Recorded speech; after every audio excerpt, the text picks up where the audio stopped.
Okay, guys, it is breaking out as we speak.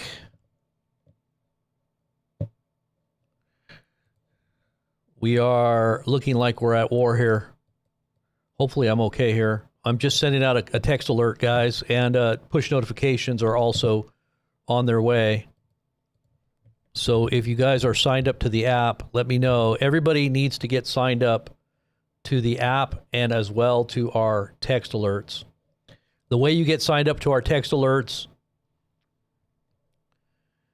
you should see a. Let me see if the link is in the text there. Everybody needs to get connected. Okay.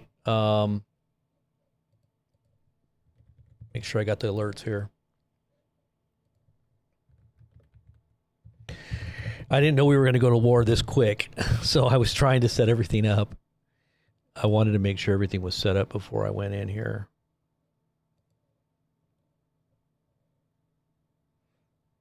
Okay, the app is here. Okay, here we go.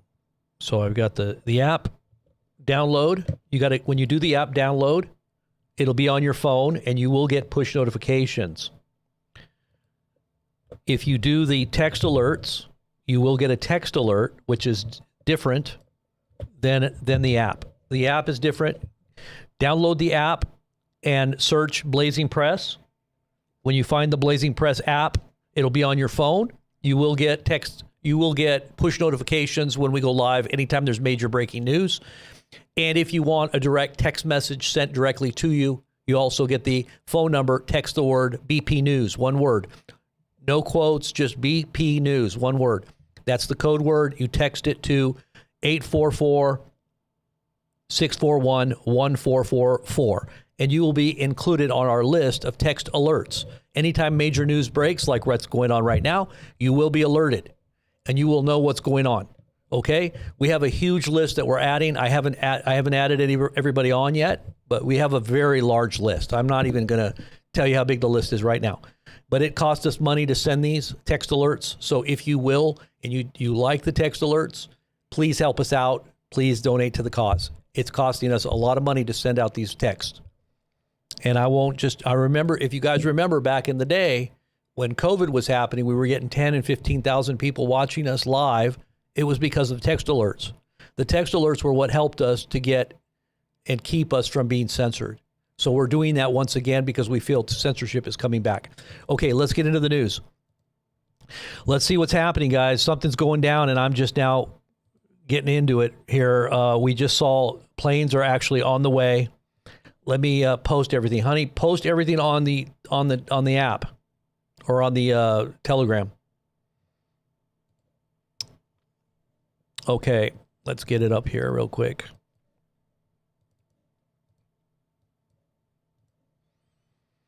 We probably will have video coming in here as well. Let's see if we got video here. Videos from live streams in Maracaibo, Venezuela show flashes over the Maracaibo Bay as U.S. Boeing FA-18 Super Hornet were spotted flying close to it. The source of the flashes so far is unknown. Let's go ahead and take a look and see what those flashes look like here. Let me make sure I got my cameras all set up here right. This is like on the fly here. I'm sorry. I didn't realize we were going to go to war this quick. Okay. Let's go ahead and look at some of these videos here.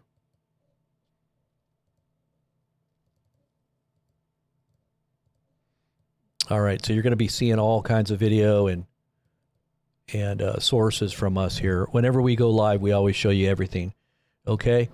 Here is what was just going down right off the coast of Venezuela. There's some bomb signatures right there. Let's look at the other one here. This is the other one that we just got. All right, just small signatures there. Just one in the background there. And then this one here, you can kind of see was more pronounced. It was more pronounced. Okay. Let's see what else we got here. Multiple U.S. military Super Hornets turn off transponders near Venezuela. So this was just happening. Let's go down here and see what some of our other sources are saying. Venezuelan fighters are now airborne over the eastern coast. Oh boy. So they're going to be dogfights. So we're going to see some dogfights going down. At this moment, the entire Venezuelan airspace is clear.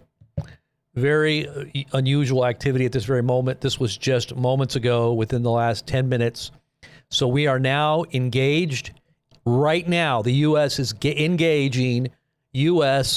engaging Venezuela Air Force. This is what's happening right now over the coasts. So we're going to see if we can get footage. We're going to be looking and scouring all of our sources right now because it's all going to be showing on right now. We're going to be seeing it here. Whoops, what happened? I had an error message. Did that not go through? All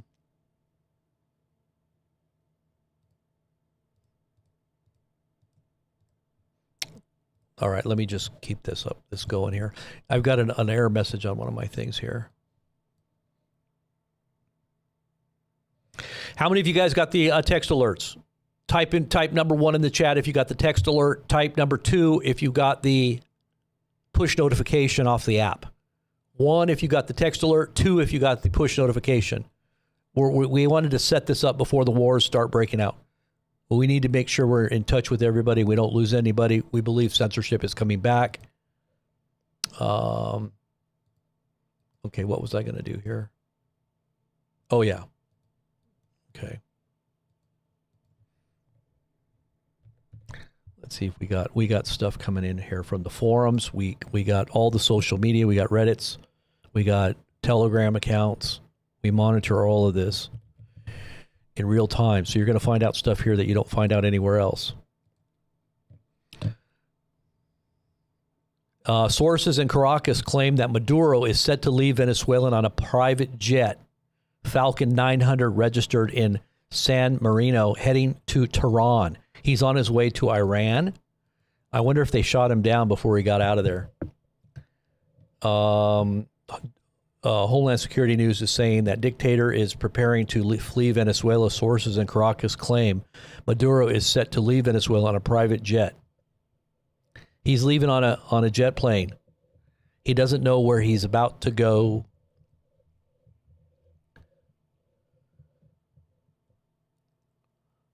It says dictator Nicolas Maduro is set to flee. This comes after Trump has threatened serious military action over Venezuelan drug cartels.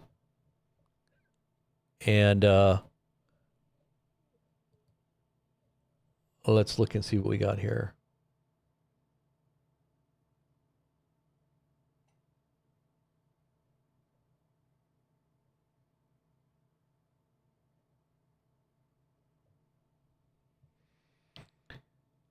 Let's see what they're saying here.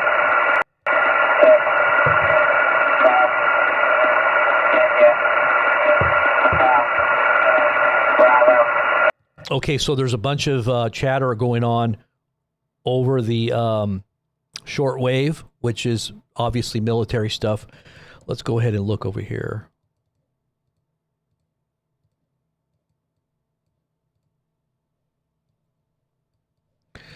This is la isla de Patos. Se va a hacer un saneamiento y exploración con todos los medios aeronavales para contribuir al ejercicio que estamos efectuando en este momento en el adiestramiento y la cooperación de todas las tripulaciones y el personal de combatiente individual. Bueno, señores generales, y esto es una realidad, no me canso de repetirles y recordarles que el destino y el universo nos ha dado a nosotros, hasta el 5 destino, nos ha dado a nosotros la oportunidad de saber cuál es el propósito nuestro en la vida. Y nosotros toditos somos de la escuela básica. Recuerden ustedes que nos crearon con voluntad de vencer. Y somos el crisol militar donde la fuerza es la unión, señor. Entonces, bueno, esto es un gran orgullo, este momento histórico que nosotros estamos viviendo, de trabajar con todos ustedes generales. Cuando uno ve que otros generales van cosechando y se uniendo a nosotros. Can somebody translate? Con dos líderes que tenemos militares que son extraordinarios, nuestro ministro de la Defensa y nuestro comandante de estrategia. El hombre de la geoestrategia y la paz y el hombre de la guerra. Y nosotros somos los actores en este escenario. La patria no es viajera, decía. La patria no se vende, la patria se defiende. Integrar es vencer. All right, not sure exactly what he said, but some of you out there may know what he said in Spanish. I guess that would be Spanish there. Let's see what else we got here. Urgent, latest update. This was 6 hours ago. Let's see if we can find out the latest here on X. Okay, so he's basically saying we are going to defend ourselves. I got a little translation there. Someone said he's saying that we're going to defend ourselves.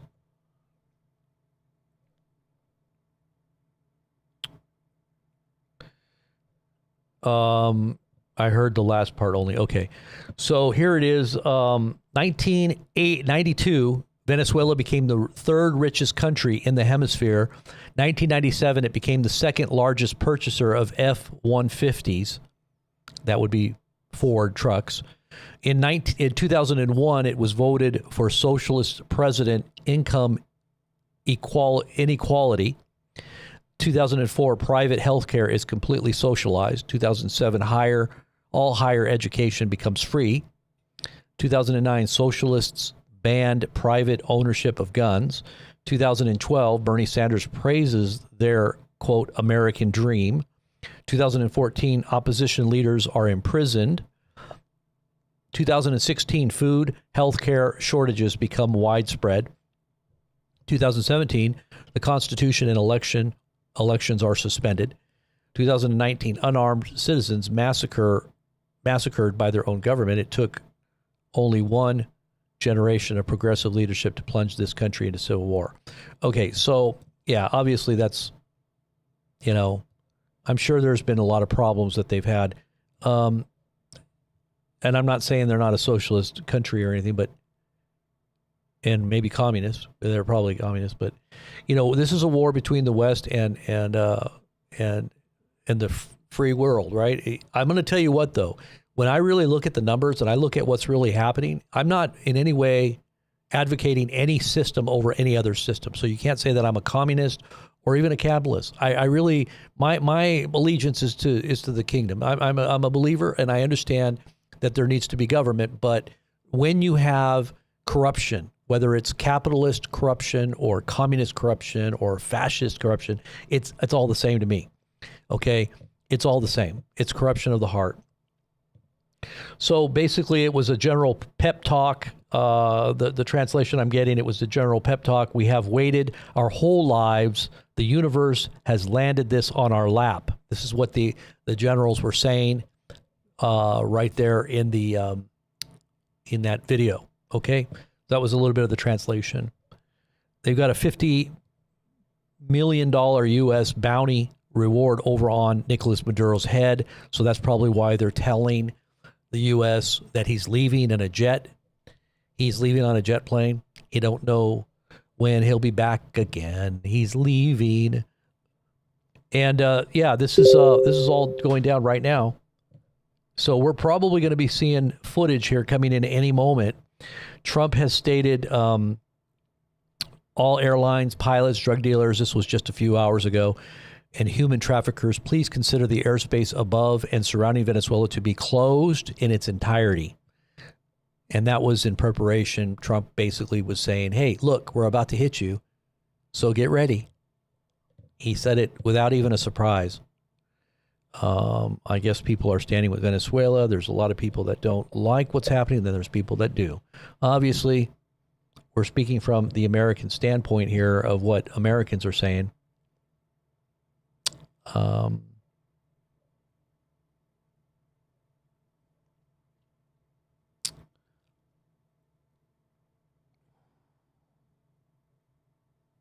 That's terrible. Look at that.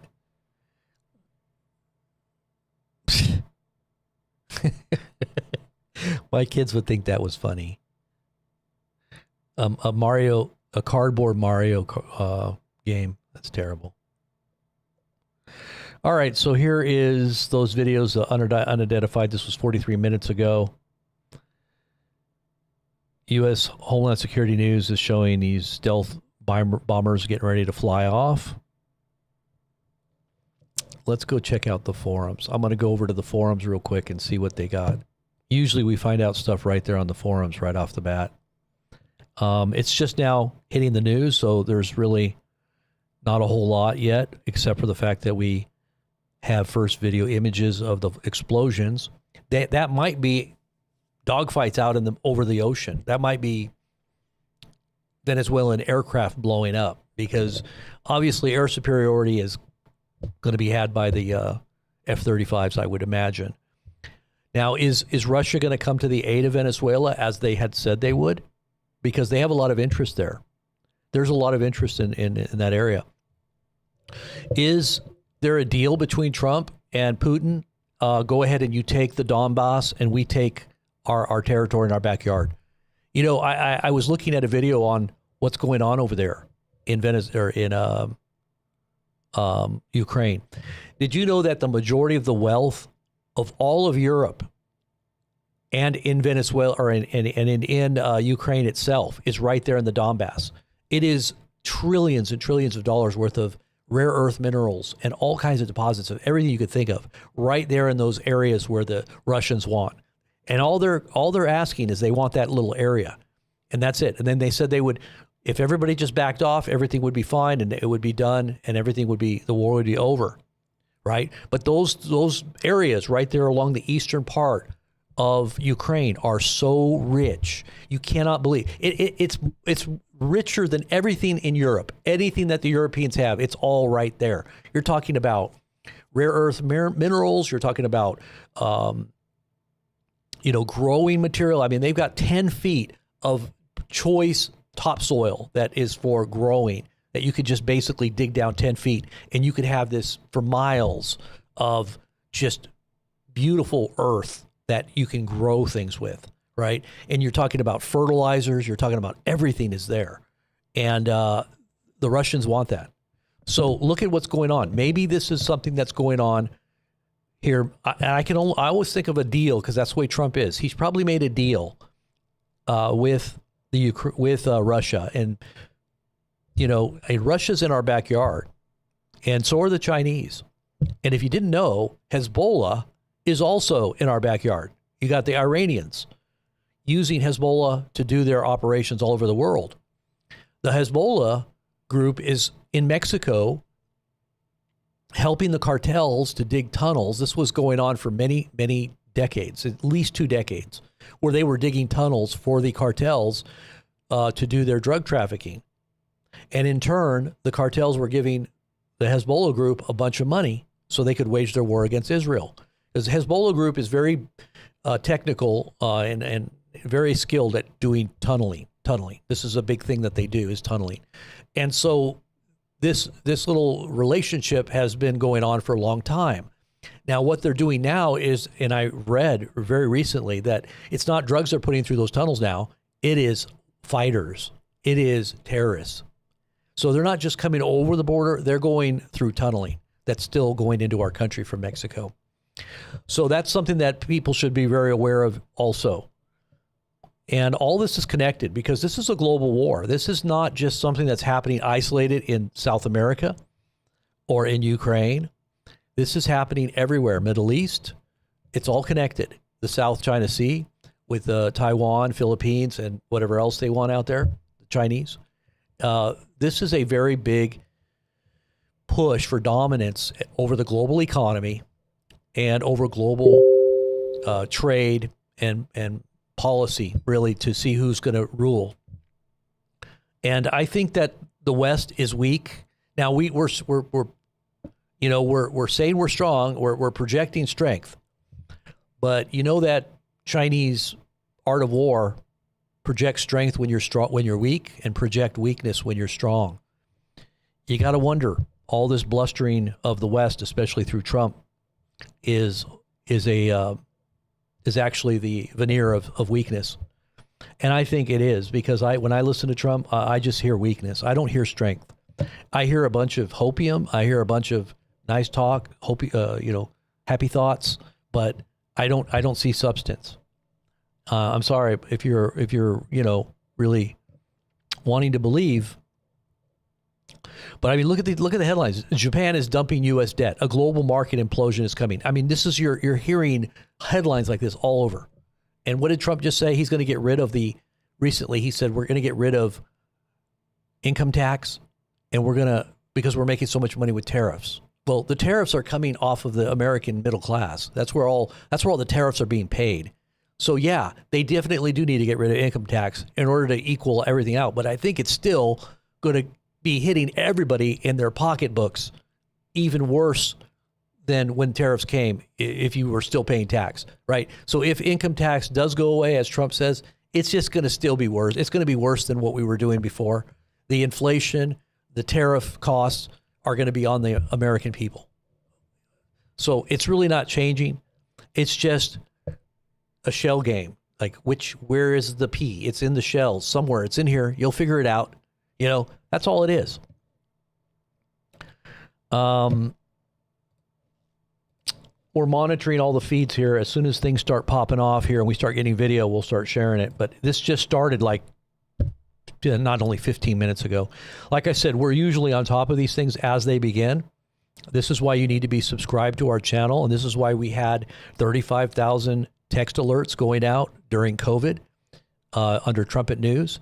And if you were a part of the Trumpet News Network, you remember that we were sending out lots of texts, and we had, up to 10, 20,000 people watching us live whenever we would go live.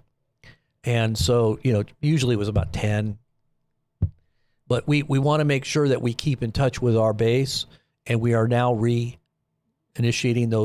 that relationship that we had for those in the past, because we do believe this is a time when everybody needs to be connected. And we're definitely doing new things here at BP News, as well as the Remnant Rising Church. We're connecting everything on our app and our social media. So get connected to us. Don't miss out. And be alerted when everything happens. We're going to alert you.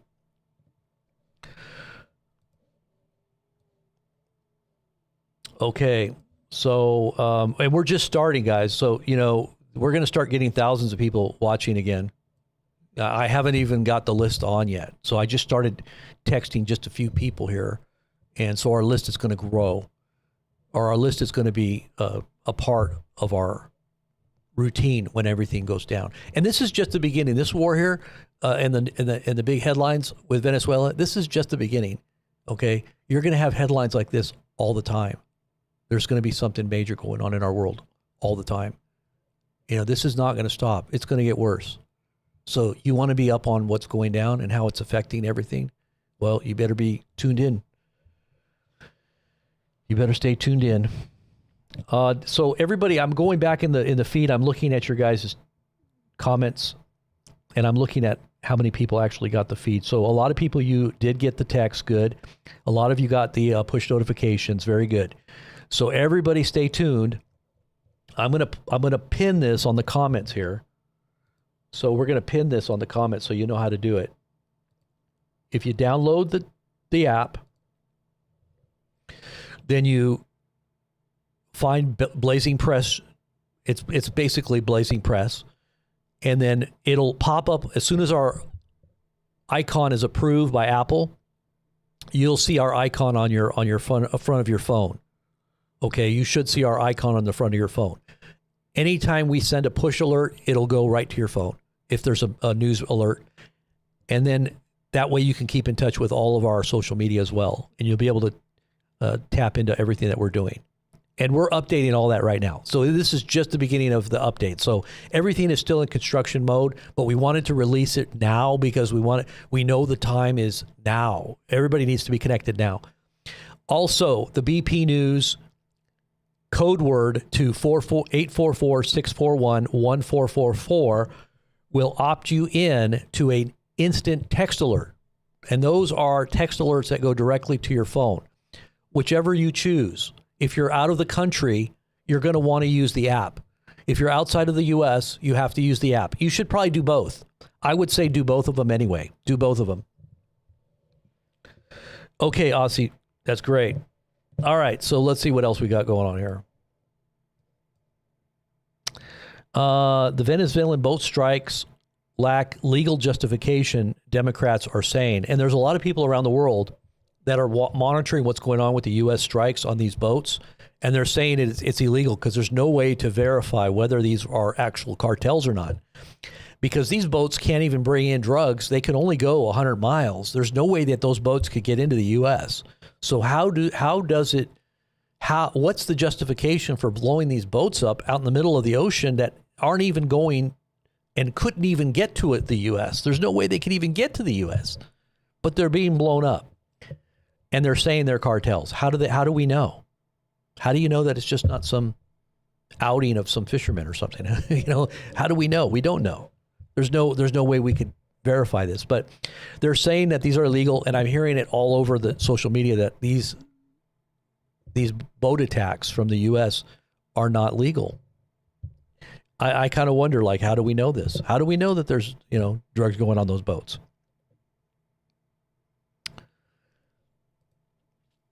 Right now, it's very quiet. I'm not hearing too much on social media about anything here, except for the fact that there was an engagement, a few explosions, no air traffic over Venezuela. And I'm just keeping an eye on these forums here, too.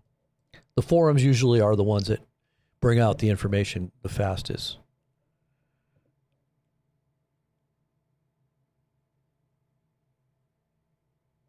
Let's see if we can find anything here.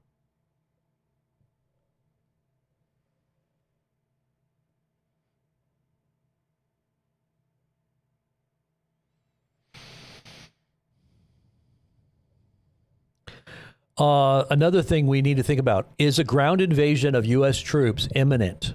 Will we be storming their beaches? I mean, you got to think about how many people are in Venezuela. From what I understand, Venezuela has 40 million people.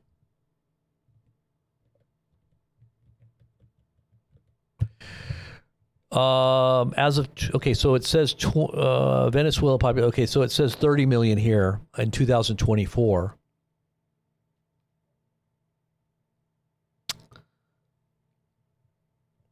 So 30 million. I heard 40, but okay, 30. 30 million people. The terrain is, I think it's like 3 times the size of Ukraine or more in terms of square mileage. And it's very rough terrain. It's mountainous terrain. It's jungles. I mean, you're talking about another Vietnam, pretty much.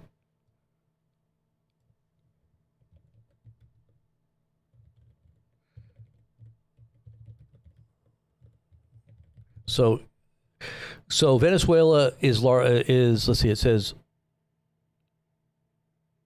353. Okay, we'll round it off. 354,000 miles. I guess that would be square miles. And Ukraine is, so it's about twice as big. So Ukraine is 233 square miles, or 233,000 square miles, 233,000 square miles, and that's rounded off to small. So you're looking at about almost twice as big.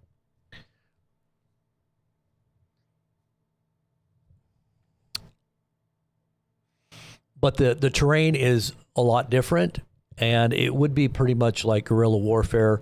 When you talk about 30 million people, and they say 80% are supporting Maduro. Now, that's a number that you got to kind of wonder if it's true or not, but they say 80% of the population is behind Maduro.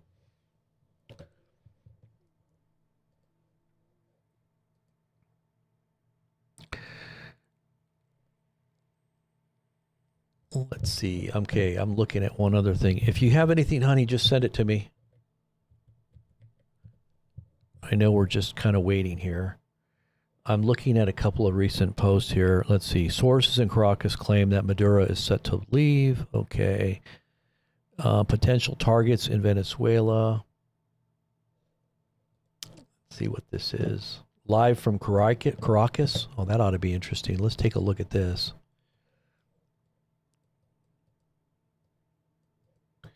Yeah, let's take a look at this feed. We should be able to hear something here and see something here.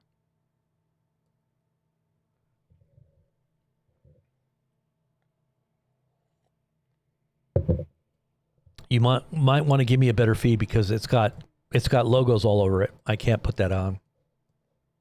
You give me a better feed. Yeah, there we go. That's a better feed. Well, see if you can find another feed there, honey.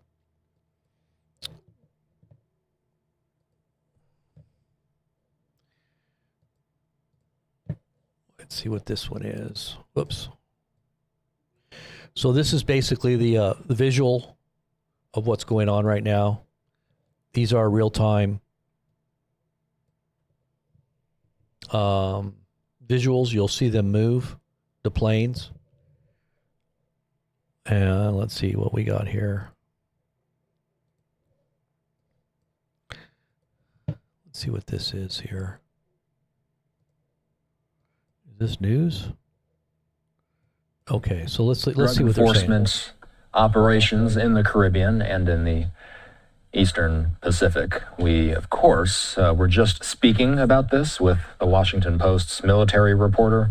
That story specifically about some of Pete Hegseth's orders in light of the very first strike on a drug boat.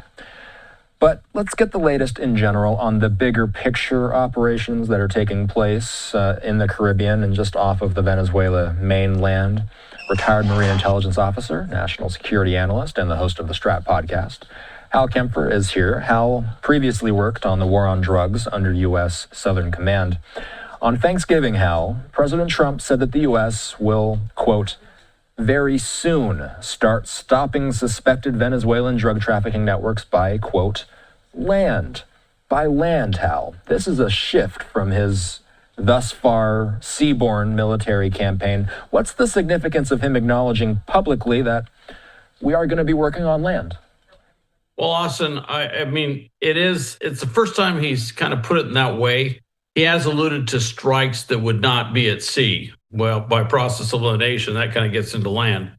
But this is the first time he's actually said, hey, I'm looking at doing strikes on land. And that kind of goes with everything else that's been kind of building up here, that he designated the Cartel de los Soles, the Cartel of the Suns, which refers to the stars on general officer epaulets in the Venezuelan military forces. So it's a cartel that's very much linked to the military, linked to Maduro regime himself. Maduro is considered a kingpin of that cartel. Well, he named that cartel a terrorist target, and that opens up a plethora of targets on land that he would focus on, command and control targets, logistics targets, obviously anything dealing with the security forces, and anything dealing with more traditional drug infrastructure, whether it's warehouses, shipping facilities, laboratories, where they do production, whatever.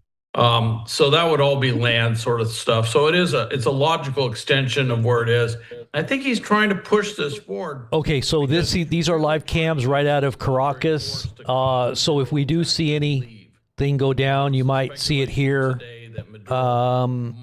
We're just kind of listening in the background there of what some of the commentary is coming out of the news right now. But this is some of the footage right here of Maduro before he left. I'm sure he's leaving the country. This is a live feed from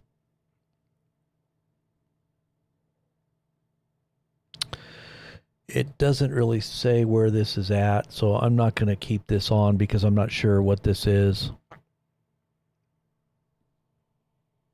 I'm sure that this is probably Caracas.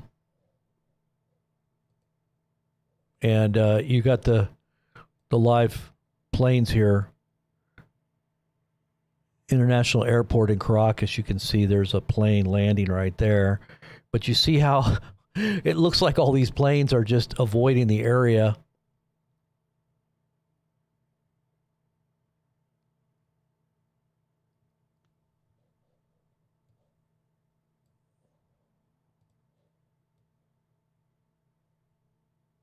That out of the way there.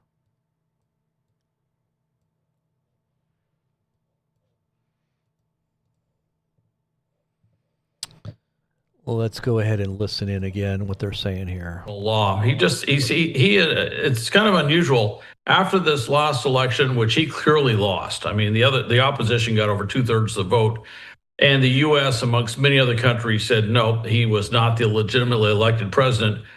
Erdogan was a little bit different. He actually called him to congratulate him on his victory, which was somewhat different to have that happen. And for whatever reason, Erdogan seems to have a pretty good relationship with Maduro, and Turkey has a pretty good relationship with Venezuela under the Maduro regime. So that would be a place that he could go. Now, it's not exactly like Assad. Assad literally ran to a Russian military base in Syria as basically his, Damascus was being overrun, and said, "Hey, can you get me out of here?" And they took his family and took him to Russia. So it wouldn't be exactly like this. This would be something where he would depart, but it wouldn't be when someone's overrunning the presidential palace or something. It would be something where he would just disappear. Other than some chatter. Okay, I want to thank Linda for becoming a subscriber to the channel. If you do subscribe to the channel, you definitely are helping support what we do with YouTube and its, fickle nature of censorship. Hopefully they're not going to go back to the days of COVID. This is why we're preparing in every way, just in case, to keep in connection, but also to make sure we're not shadow banned, so we can connect directly to you guys. So and we have a lot of people in here that are members already. And thank you guys, all of you that are members, and all of you that share our videos and thumbs up our feeds. We want to definitely reach as far and wide as we can without any censorship. So please continue to support what we do in every way. And if you're a part of our church, you're a part of our outreach, definitely looking at trying to help as many people as we can during these hard times economically, as well as just supporting what we're doing here as well. So become a part and be involved.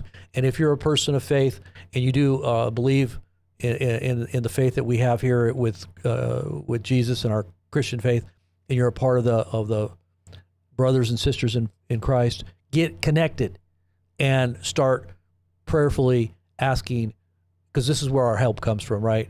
It comes from the Lord of heaven and earth. He's going to get that message out through you and I, okay? So we got to try to reach as many people as we can. We're not here just trying to moralize or spiritualize things and just trying to push our agenda. We're really wanting to make sure people have peace in their heart and are truly in a place where they can one day face and meet the God of heaven, really, because he is true. Okay, so let's see. Angela had some comments. Let's see. Am I missing something here? Somebody's sending me a message here. Hold on. Angela? Okay, let me see what Angela said here. Angela, I'm going to try to see this. This is not right. It's all about oil. Okay, so Angela said, this is not about drugs. We knew that. It's all about oil. It's one of the biggest oil countries in the world. It's got some of the biggest deposits in the world. I showed you guys a map about the deposits. It's even bigger than Saudi Arabia.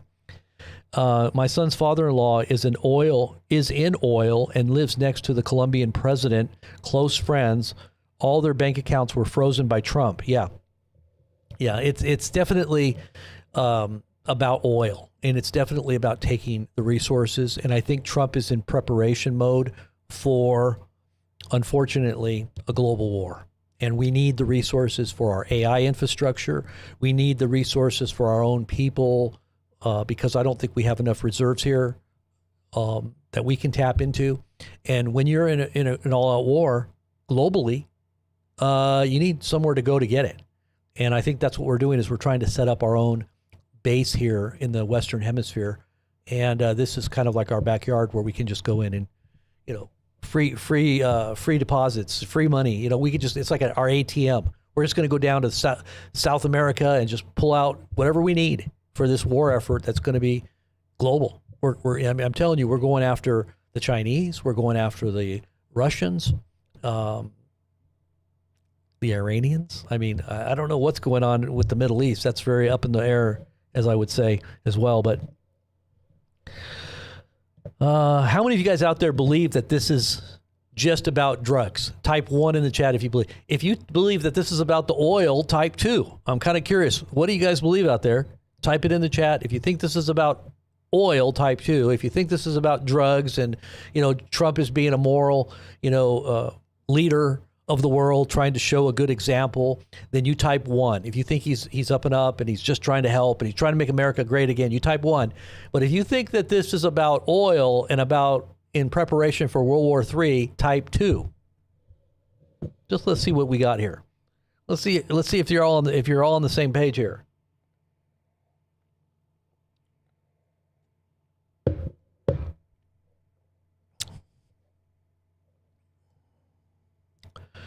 All right. So let me ask you guys this.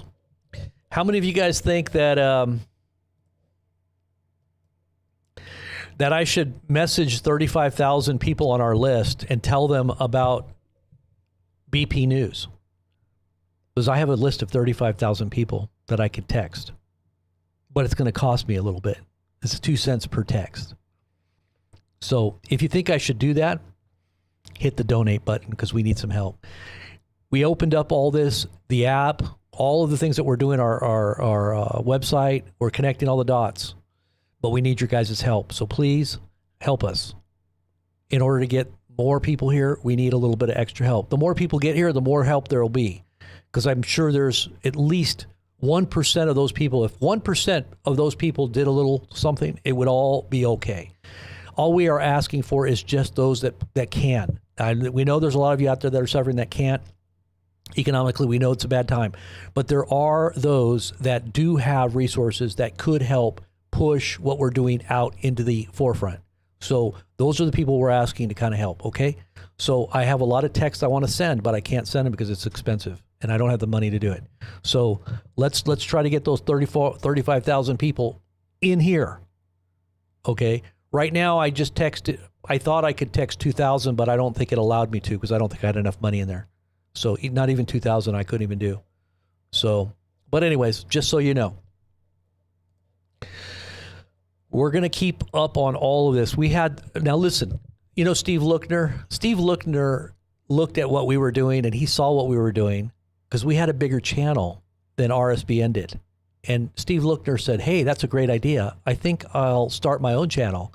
And he modeled his channel after ours. Now, our channel is definitely focused on getting you all as much information, with an opinion. We're not here without an opinion. We're not here without an agenda. We do have an agenda. Okay, our agenda is that we get the truth out, and we're not just going to be middle of the road. Oh, your truth is your truth, and my truth is mine. Everybody live, in harmony. It's like ecumenical kumbaya. We're not here to do that. Okay, because really there is an agenda with an ecumenical kumbaya, and that is about taking as many people in to the hot place, because that's exactly what ecumenicalism does. Is it creates a wishy-washy, watered down, compromised type of good men do nothing kind of mindset. And what does it take for evil to triumph? For good men to do nothing. Okay, and that's what a lot of people are doing. Well, we're doing something here, and we want you to become a part of those who are doing something. Do something. Don't just sit there. Somebody's getting beat up on the side of the road. What do? You just walk by? Everybody else just walks by and watches, or do you get involved? Jump in and get involved. If a few of you just jump in and get involved, it'll stop.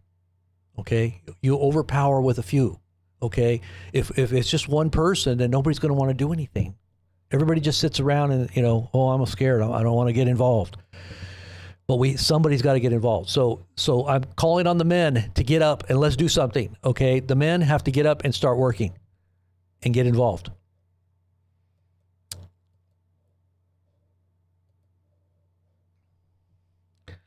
Jose, God bless. Jose Francisco, God bless you, brother. God bless you. Thank you. You're awesome.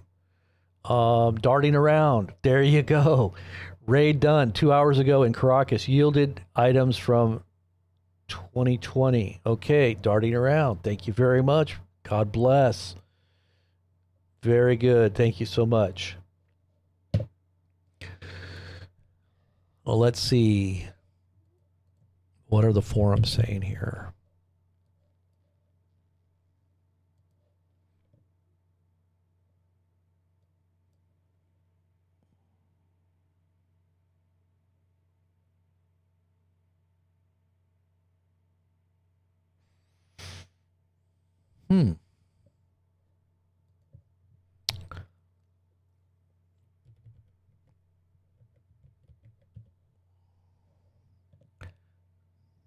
Okay, potential targets in Venezuela. Let's see.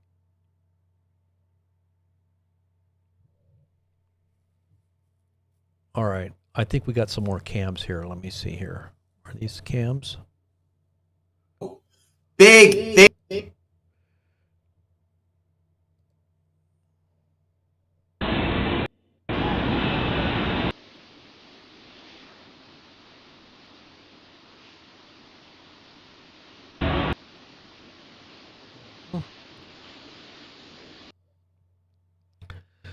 Okay.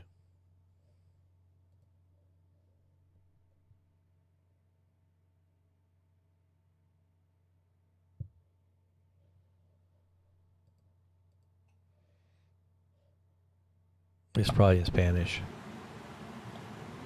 Face to face, cara a cara, sin ningún problema. Lo que no se puede permitir, como dice la carta del pastor evangélico, lo que no se puede permitir es que se bombardee y masacre a un pueblo cristiano, el pueblo cristiano de Venezuela. Eso no se puede permitir.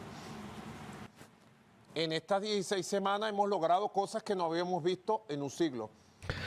Venezuela tiene una posición invariable Allison, God bless de you. respeto Thank you, absoluto al derecho internacional. Cuestionamos firmemente la amenaza del uso de la fuerza o el uso de la fuerza para imponer reglas en las relaciones entre los países. Y Allison, is that the Allison I know? Allison, is that you? Are you the Allison that we know from the fellowship? Trying to see if that's the same Allison. If that's you, God bless. Even if it's not you, God bless. But I'm just trying to see if that's you. You from the fellowship, Allison? Is that the same Allison I'm thinking?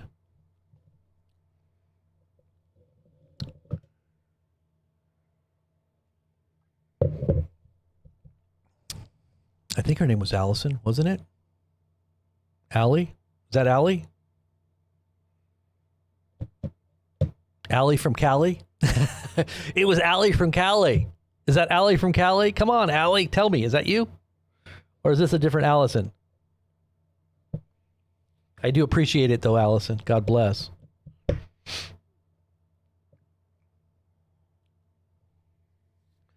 It's about to get real dicey, I think. Oh, but okay, so you're not Allie? Okay, thank you though, Allison Penn, thank you so much. I do appreciate your definite help. That goes right toward. We're going to, because we have a cost too, just for our app. Our app alone is expensive. Every month we have to pay. And I want to pay a whole year in advance, but I'm just paying a month at a time. So, I kind of gave myself an out. If we didn't get the support, then, I wanted to try it out. It's kind of like, let's get it out there. But yeah, we want to pay a full year in advance so we don't have to worry about it. And then on top of that, the text. So all of you guys out there understand what we're doing here.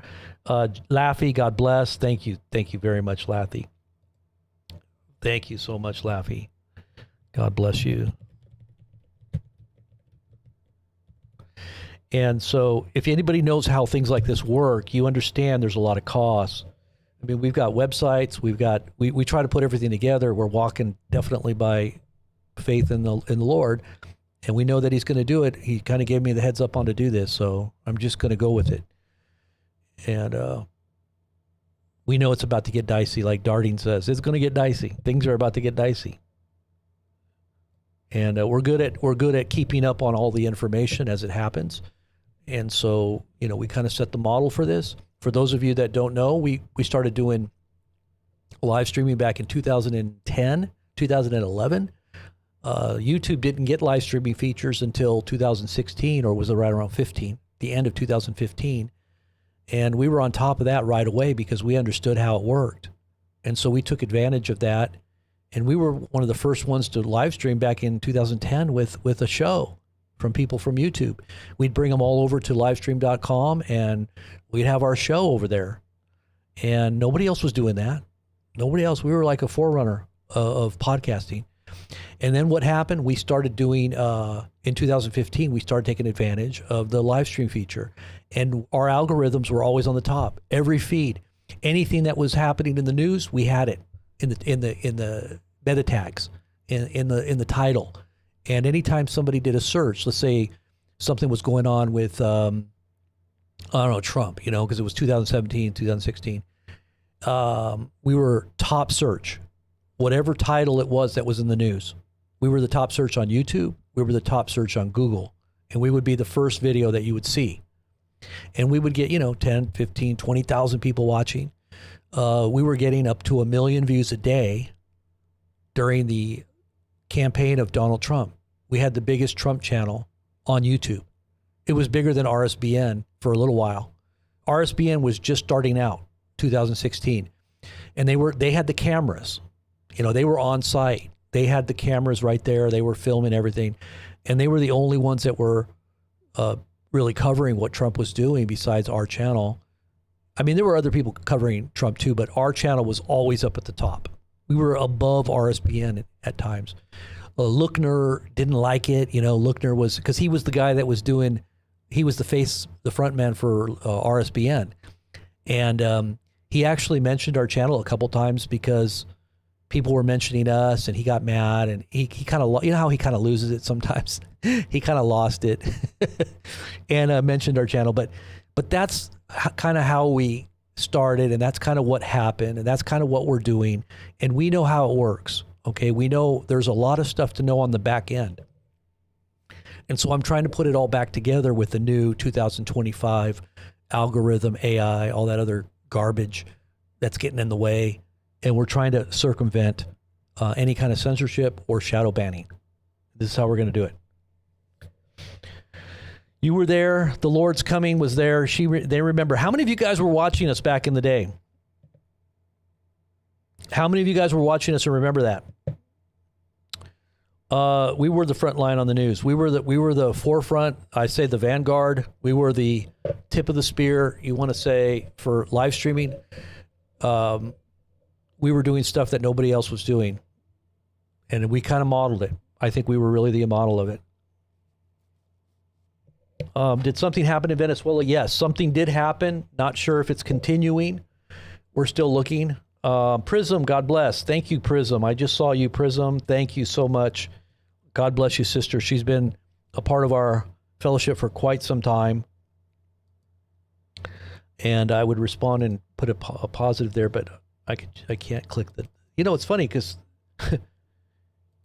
I'm the channel operator here, and I can't even thumbs up her. I can only put a happy face on there. Okay. All right. So it looks like we did something. There was some explosions. If you didn't see what we showed you earlier, I'll show it to you again. This is what we saw about a half an hour ago. This was off the coast of Venezuela. Let's go ahead and show you that really quick here. So you can see a couple of flashes right here, right there. And then there was another one here. I think it was right over here somewhere. You can see a flash right here. Let's see if, did that come up? Let me see. Right there, yeah. See there. And then this was a different one, and I think the flash was over here. Yeah. So something happened just about a half an hour ago, and all of the air traffic has officially stopped. We can see some air traffic control, or the air traffic going on here, totally, completely avoiding the coast of Venezuela. Well, actually, no. Now it looks like it's actually coming in. I wonder what these all are. In fact, you know what I'm going to do is I'm going to pull up flight radar myself. Let's pull it up and see. Let's go ahead and look at it ourselves. We can do our own thing here, right? We'll go over to Venezuela and see what's going on here.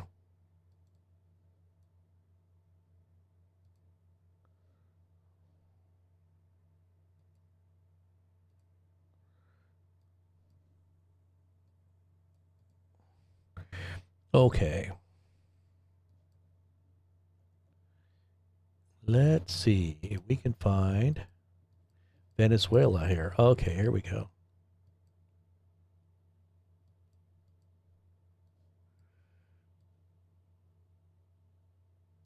All right, so this is our feed here. We're looking at Venezuela here. Let's see.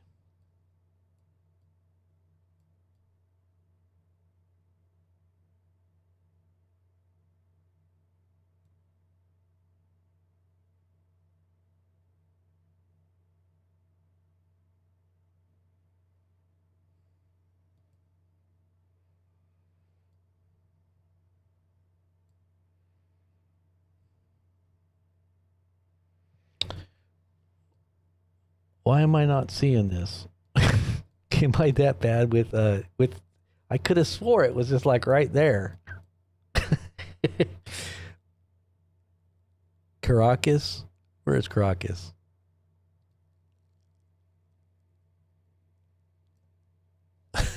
Hold on a minute.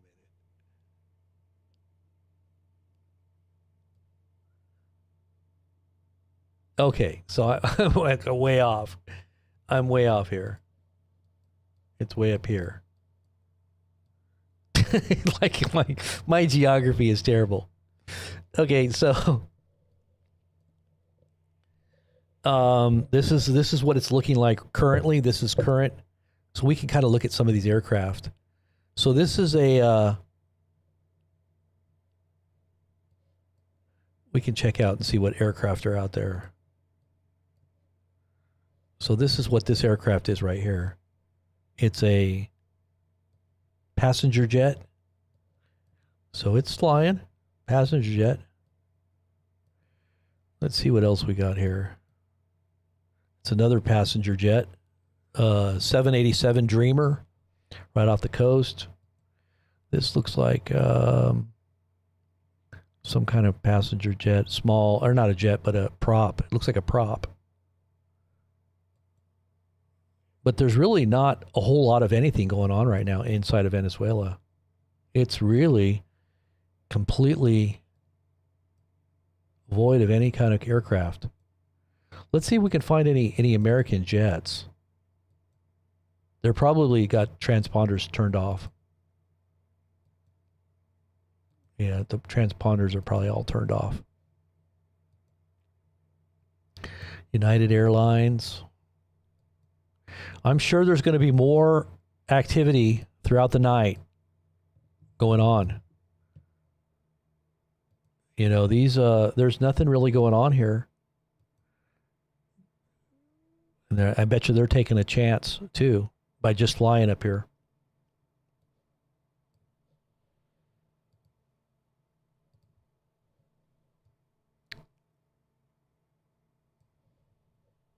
Yeah.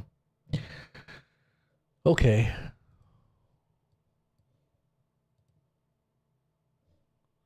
Let's see what else we got here.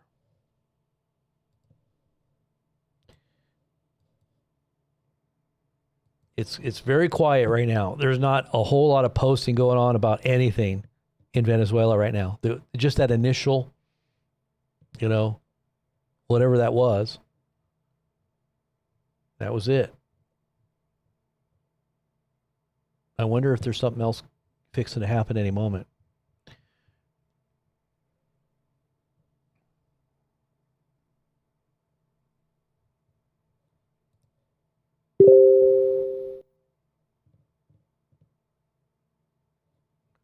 I'm seeing a lot of anger toward the U.S. on Telegram from some channels that are outside of the U.S. People are very angry that we're going to go to war with Venezuela.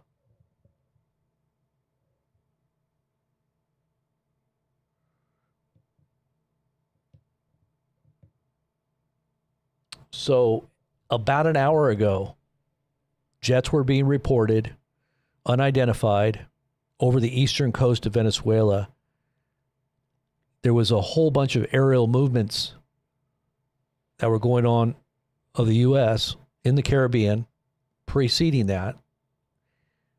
And then we had reports of the whole airspace being completely evacuated. That was about a little less than an hour ago. Then we had the video of those explosions. And that's about the timeline where we were thinking that there was something going on. And we had Trump posting about keeping the airspace clear 3 or 4 hours ago, I think it was. It might have been a little longer than that. He was preparing for what's going on.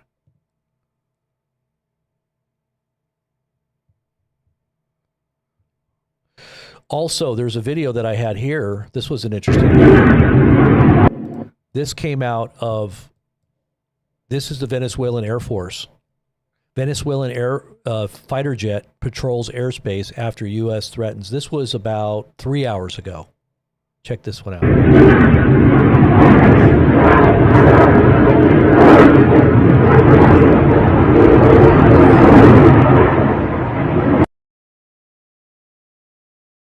Yeah, that was about 3 hours ago.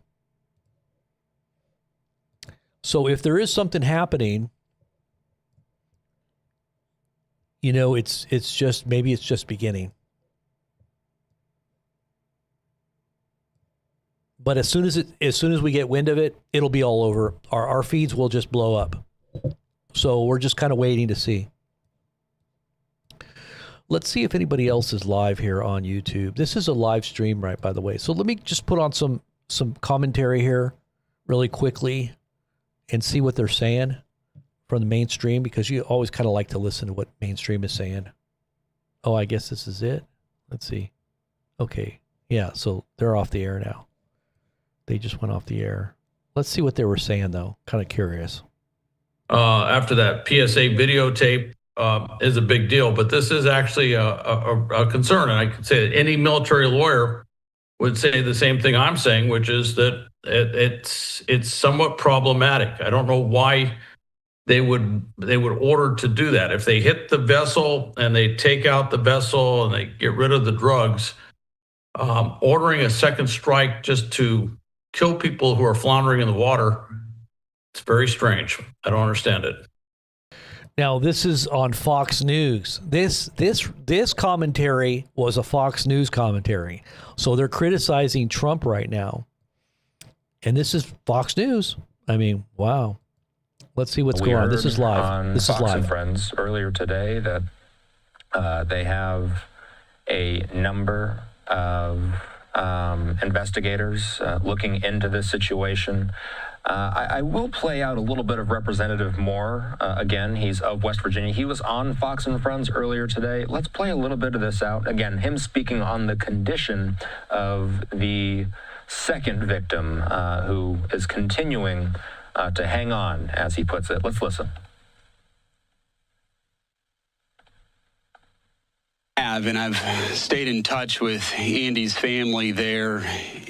Andy lives and his family about 20 minutes down the road from me. And I think what people need to know is that this is a family that is committed to service, not only to the great state of West Virginia, but this country. His father's a deputy sheriff in the county next to mine.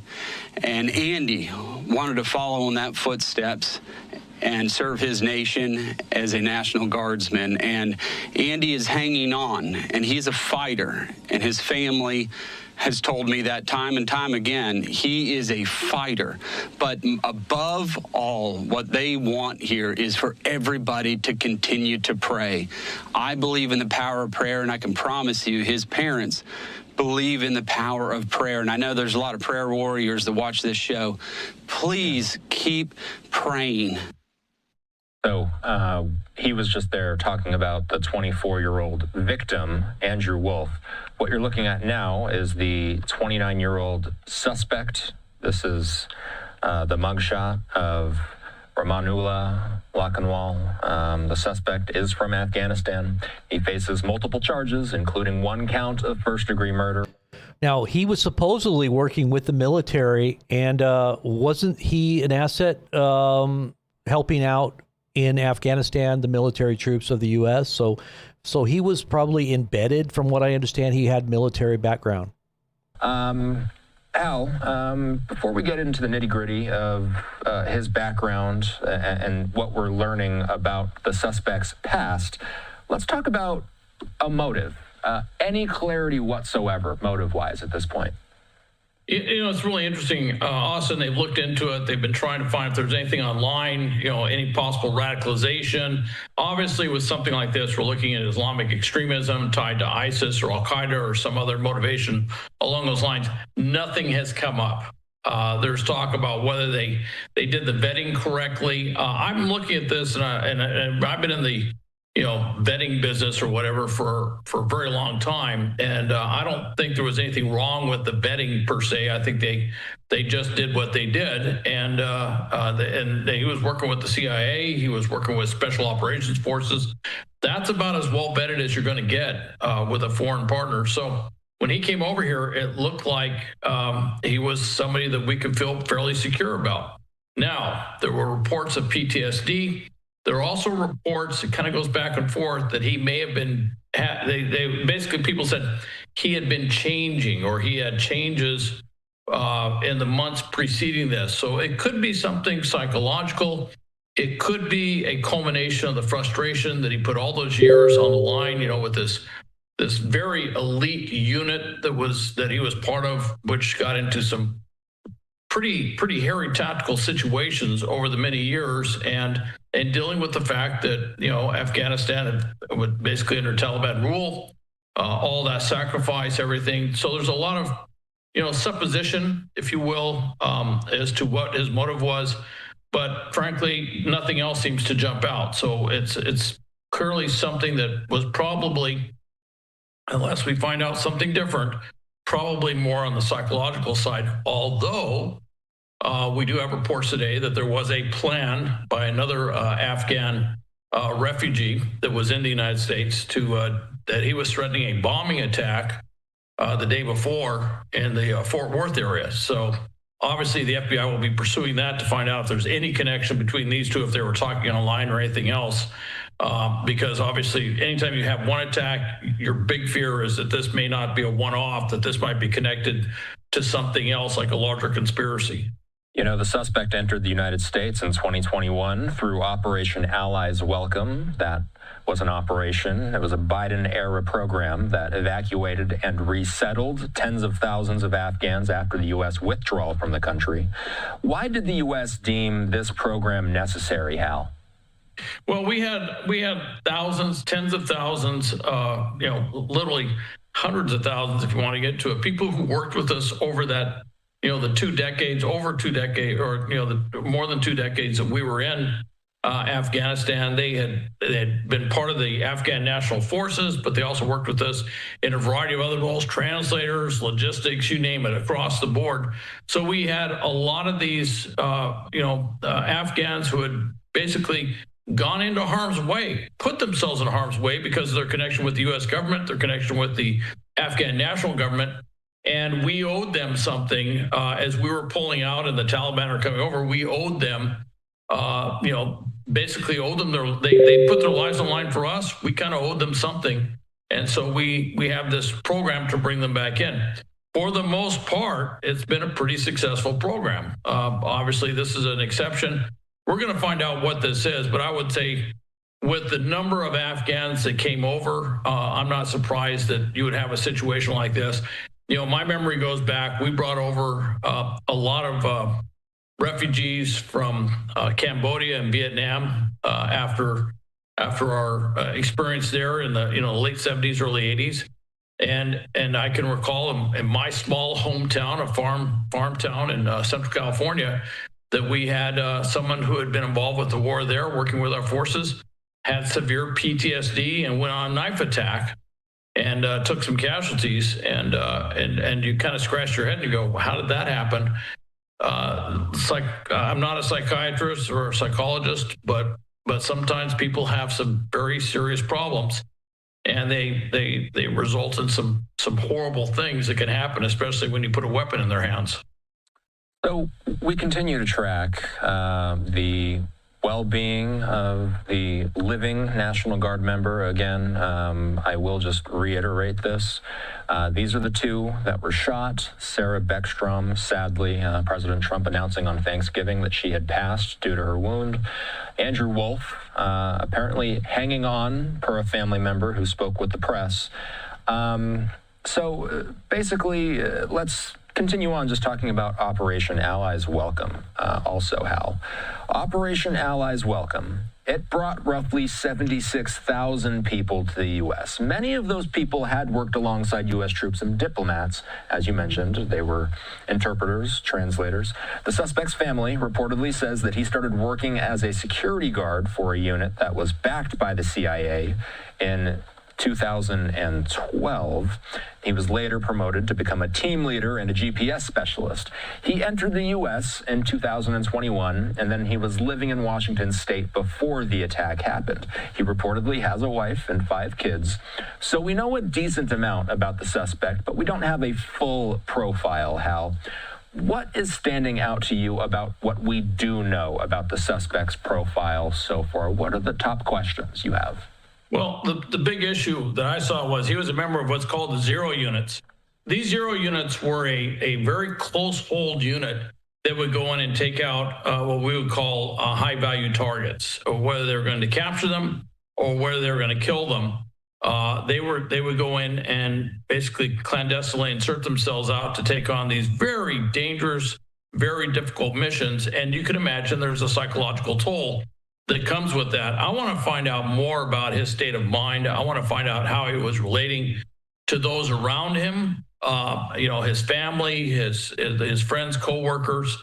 What was he saying? What was he thinking? Obviously, one of the things that the FBI is doing a deep dive on is everything that he was doing online, but they're also going to be looking at, where was he going online? What was he looking at? Okay, so I got some more information on that guy. So here's what it says. It says the brother of Ramullah Lakanawal, the 29-year-old Afghan charged with the ambush murder of National Guard Specialist Sarah Beckstrom, served as a platoon leader in the same elite CIA-backed Zero unit as his murderous sibling. So they both were involved in this Zero unit. Lakanwal, he was an elite leader. He was a platoon leader. He entered the United States in 2021 under Biden, rushed Operation Allies Welcome program after claiming to aid U.S. forces against the Taliban. He began his career in the Zero unit in 2012 as a security guard. He advanced to roles as a team leader and GPS specialist operating in the volatile region, southern province of Kandahar. His brother, who has not been publicly identified, reportedly held a higher position as a platoon leader in the unit and now resides in America thanks to Biden. The Biden administration allowed over 100,000 Afghans into the U.S. amid the 2021 withdrawal chaos. Lakanwal arrived with his wife and 5 children, and President Trump has not ruled out deporting the family, stating his team is looking at that right now. A Kandahar resident identifying as Lakanwal's cousin told the Associated Press that both brothers served in Kandahar with the CIA-backed force. This is according to AP News.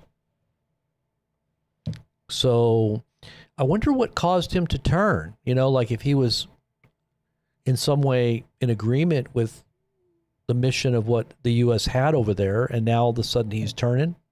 That's kind of bizarre. Got to kind of wonder, huh? Let's see what else they're saying. I won't ask you if the vetting process is perfect. We don't know the intricacies of what exactly went into vetting each individual person. We're talking about tens of thousands of people that were let into the U.S. because of this program. But Hal, even if a vetting system is perfect, and you've already alluded to this, I hope you can expand on it, even if a vetting process is perfect, people can still develop troubling tendencies after they've been vetted. How can we work on that issue? That's a big issue, and you bring up a great point. You go through that whole thing. we ask them questions. We look at their past. Now, a lot of times in other countries, it's very difficult to really do a lot of vetting. I mean, if someone's on a plane and they arrive in Germany from Afghanistan after been overrun by Taliban, they say, well, I worked at so-and-so here and I was doing this. It's a little difficult to send somebody back there to talk to their coworkers and stuff if it's actually under Taliban control. So a lot of times with that vetting process, there are gaps that we don't fill. Sometimes we've used polygraphs as a tool. It's not a perfect lie detector by anything, but sometimes it will indicate if there's deception or some level of discomfort when they're being asked certain questions that we can probe further. But again, there will be gaps many times when we're dealing with foreign individuals coming over here, because we can't do the same sort of investigative methodology looking at their background overseas many times, depending on where they are, depends on which country. But in some of these countries, we just simply can't, like we can in the United States or where we can in some of our closer allied countries like Europe, Japan, and elsewhere around the world. So it's not a perfect system at all in terms of that. And then the other problem is once we have vetted them, people do change. They change their ideology, they change their philosophy, sometimes they'll change religions. And there's all sorts of things that can happen in their lives. And we've seen that before. We see it with spies all the time. That they've been vetted and they're in working American citizens working for our intelligence organizations, and then something happens in their personal life and they decide to many times make some money by working for a foreign intelligence service, and it's always the after action thing is we got to look at them a lot closer when we're looking at them continuously. We need to look at them closer while they're doing stuff, not just this periodic reinvestigation thing that we tend to prefer. Hey, I wanted to thank Kathleen really quick. I didn't get Kathleen. Thank you very much, Kathleen Gills, 9151. Thank you for the support. Thank you for the super chat. Appreciate you. Go through the list really quick. Prism, Laffy, Allison Penn, Darting Around, Jose Francisco, and another subscriber, Linda Arn. Become a subscriber and get our content that we put on YouTube. Kind of, I guess you would say it's exclusive, but hey, it's just me hanging out, chatting with you guys, maybe saying stupid stuff off the cuff that you wouldn't normally get on a live stream. Become a part, and I'll be doing another subscriber-based video here real soon. If you look at what's going on with the cartels, that part of the premise there is we've had some quote bad actors unquote come into the United States for a variety of reasons and do horrible criminal activity here. So we'll be looking at a number of countries where we just simply can't do the thoroughness of vetting that we'd like to do from those particular countries. And there's a number of countries around the world that we just simply can't do a whole lot of vetting. And so it may seem like a knee-jerk reaction to put everything on hold right now. I think part of it is a practical approach, which is, can we actually say who's who and who might be leaning this direction or whatever? And I'm sure someone turned around and said, no, as of right now, we probably can't. And so it may seem like a little bit of overreach by sort of a blanket, freeze everything in place, no more processing of folks for asylum from certain countries. But it's trying to work through some of these processes and maybe implement some further procedures in that overall vetting process before we give them permanent asylum here in the U.S. To make sure that they have not changed, or if they had a hidden agenda, that we pick up on that hidden agenda, whatever it is. So there's a lot that's got to be, there's some corrective action that has to be taken for this. What's happened in Washington, D.C., obviously this example here, and happening in such close proximity, it does raise a red flag. I should also point out that I think we may have talked about a while back that, with Thanksgiving is a quintessential American holiday. And so that from a potential terrorist targeting perspective, it raises your threat awareness a little bit more, realizing that there are those out there that may want to seize on a quintessential American holiday in order to make a statement. and it should make everyone kind of lean forward a little bit and be a little bit more vigilant to see if they see something that looks suspicious, or if they've been seeing something suspicious, that they say something about it. And too often, that's the problem is that, after the event, it's always frustrating. All these people come forward and go, oh, I knew they were saying this. Oh, I heard them say this. I saw them do this. I was like, that's great. Could you have said something before the attack took place? Because maybe we could have done something so that, that Monday morning quarterback or Monday morning, quarterback sort of analysis doesn't do me a lot of good. I really want them to be proactive and say something along with just seeing something.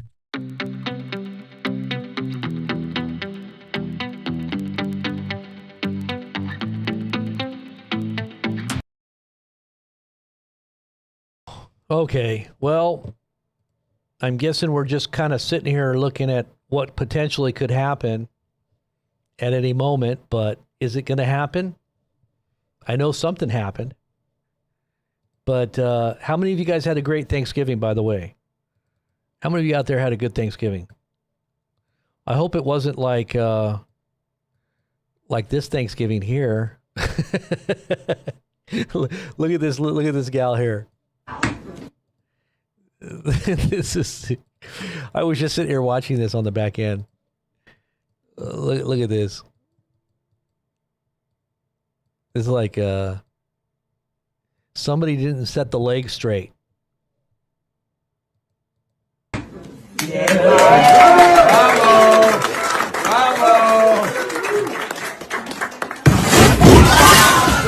Happy Thanksgiving. Oh no. There goes the turkey. It was kind of funny because one Thanksgiving a while back, we made this beautiful turkey and we were all getting ready to eat the turkey, and our dog was in there for some reason. He jumped up on the table, or he jumped up on the counter, and he pulled the whole turkey down and started eating it. Anybody ever see a video like that? We should have made a video about it, because yeah, the whole turkey was eaten by the dog. Well, he slobbered all over it, so we didn't decide we're not going to eat it. So yeah, but we had a nice turkey, a lot of great times in the last day or two. So I thank God for having a great Thanksgiving, and I pray you all had a good Thanksgiving too. Hopefully, we don't see anything really bad come out of this, but it looks like it's just starting. So I guess we're going to find out here soon. I really don't see any flights going on here at all. It's kind of weird, huh? It's a 3D view. Let's see if there's what the flight radar says here.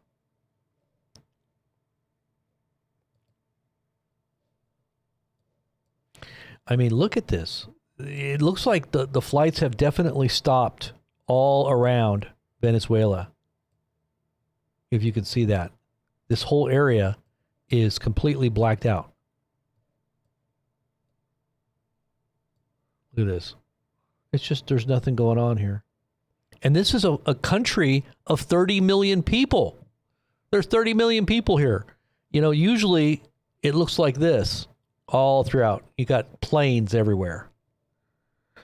Now, a lot of Venezuela is mountainous, jungle type areas, like in here and in here. Colombia, the Colombian border.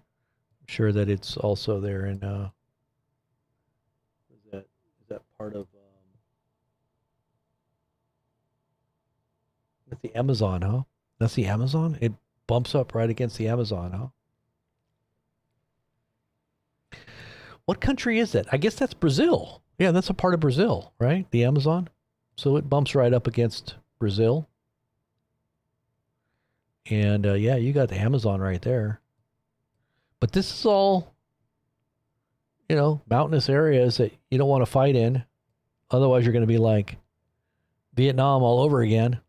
Are we going to invade? Are we going to have troops coming in off their shores, storming the beaches? We want your oil. We need your oil. Like I said, this is one of the richest oil countries in the world. Just look at this. Look at this map here. I'll show you. Just take a look at this, and you tell me, are we there for the right reasons? Tell me if this looks a little suspicious to you.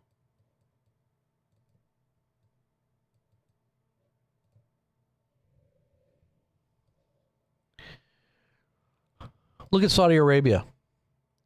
The oil reserves in Venezuela are bigger than Saudi Arabia. Now, obviously, they haven't developed as much export the way Saudi Arabia has, but I'm sure that the U.S. is going to remedy that. I'm sure that we're going to go in there and help them to get more of that oil out to the market, including the U.S.'s market. But the third, obviously, is Iran, and we're going into Iran as well. Now, the biggest oil-producing area in Africa is, from what I understand, that country that we were just saying we were going to go in and help because Christians are being murdered over there. You know, the government said that the other day. I think it was Nigeria, right? Nigeria. It's like the biggest oil production of oil and all kinds of other things that are very essential to a big economy. And it's the biggest population in Africa as well. You wouldn't say it's the jewel of Africa because it doesn't have deposits of gems like South Africa, but it has everything else. And it's right there where we're supposed to go in to help, right? We're supposed to go in to help the Christians that are being persecuted, right? Yeah, they got lots of oil there too. So, but Trump has stated that we're stupid in the past administrations going back, way back, because America always loses because we go in to a country, we regime change, or we do what we got to do in there, break a bunch of stuff, but we don't take the spoils of war. We don't take the spoils of war, but why? Why shouldn't we do that from now on? This is Trump's new logic, right? Or this is Trump's logic. We're going to take the spoils. He's preparing us to take the spoils of war. So here we are in Venezuela. Are we going to take their spoils? I think that's what we're here to do. We're here to take the spoils of war. So that way we can have our own backyard reserve right there. And yeah, we don't have to depend on Saudi Arabia. We don't have to depend on our own reserves because we don't have enough pumping out in order to sustain a war, a global war. We don't have enough to sustain the AI infrastructure within the U.S. We need more power. And this is why they've recently bought 10, the U.S. government bought 10 nuclear power plants. I don't know. I guess they were state-owned. I guess now the federal government owns them. Is that what it is? And they're going to I think these were deactivated. Now they're going to reactivate. That's not good. Reactivating these. I just think that it's a big risk. You remember 3 Mile Island leak? You know, just think about if there's a war, you're going to have those as targets. They're going to be targets. Yeah, we need the energy. But hey, is AI the Achilles heel? Is this what's going to be the Achilles heel of the whole country and the whole world? Really? Because really, potentially AI is going to, as Elon Musk has stated, I don't know if you guys saw what Elon Musk said today. Did you see what, I don't know if it was today. I think it was today. I'll show you what he said. He said there's no help for the U.S. Did you see that? I just posted this just now. I'm just now releasing this, but listen to what Elon said on Joe Rogan the other day.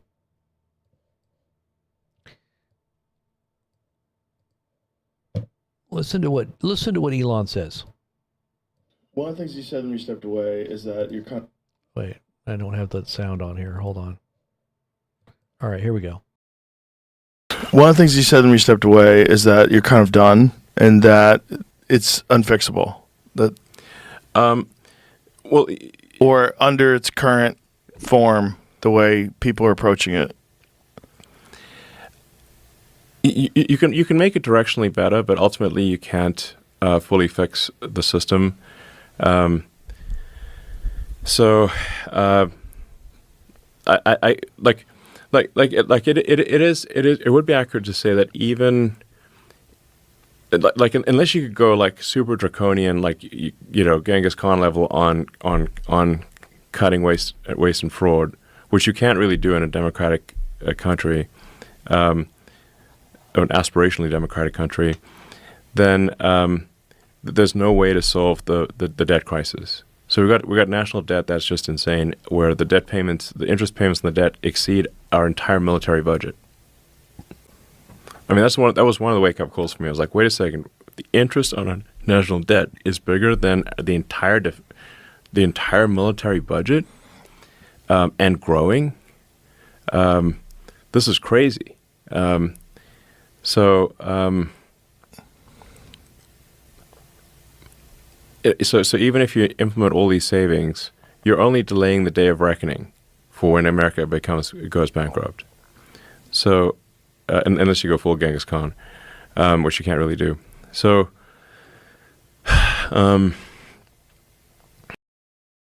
So let me ask you this. What does he mean by full Genghis Khan? Does that mean you got to go in and destroy all the nations around you and just take them over? Because that's what he's saying. The only thing that's going to save us is if we start going, Alexander the Great on the whole world. We're going to go Alexander Great on the whole world. And just gobble up resources, and that way we don't, our bankruptcy is not going to cause us to collapse from within. I mean, really, that's what happened with Rome. They collapsed because of their huge debt and their waning morality and their lackadaisical kind of mindset that took over because of that type of hedonism. And ultimately, they were destroyed by 1,000 cuts, from all the different tribes that began to attack, and ultimately just whittled away at the empire until it was,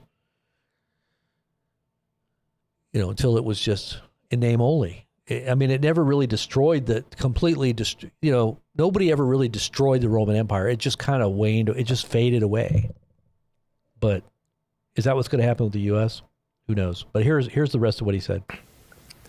So I came to the conclusion that the only way to get us out of the debt crisis and to prevent America from going bankrupt is AI and robotics. So, we need to grow the economy at a rate that allows us to pay off our debt. I guess people just generally don't appreciate the degree to which, the government overspending is a problem. But even like the Social Security website, this is under the Biden administration. On the website, it would say we based on current demographic trends, and how much money Social Security is bringing in versus how many Social Security recipients there are, because we have an aging population. Relatively speaking, the average age is increasing. Social Security will not be able to maintain its full payments, I think, by 2032. So Social Security will have to start reducing the amount of money that's been paid to people in about 7 years. And so the only way to fix that, robotics, manufacturing, raise GDP. You've got to basically massively increase the economic output, and the only way to do that is AI and robotics. So basically, we're going bankrupt without AI and robotics, even with a bunch of savings. The savings. So he's saying that all the tariffs and even cutting the income tax, like Trump is saying, none of this is going to help. None of this is going to help, because really tariffs, the money that supposedly is coming in from Trump, is only going to pay off. It's only going to equalize. If anything, it's not going to even equalize, I don't think, the inflation and the debt of the average American, middle class. It's only going to kind of mitigate a little. It's going to take the edge off, maybe, if he stops the income tax, right?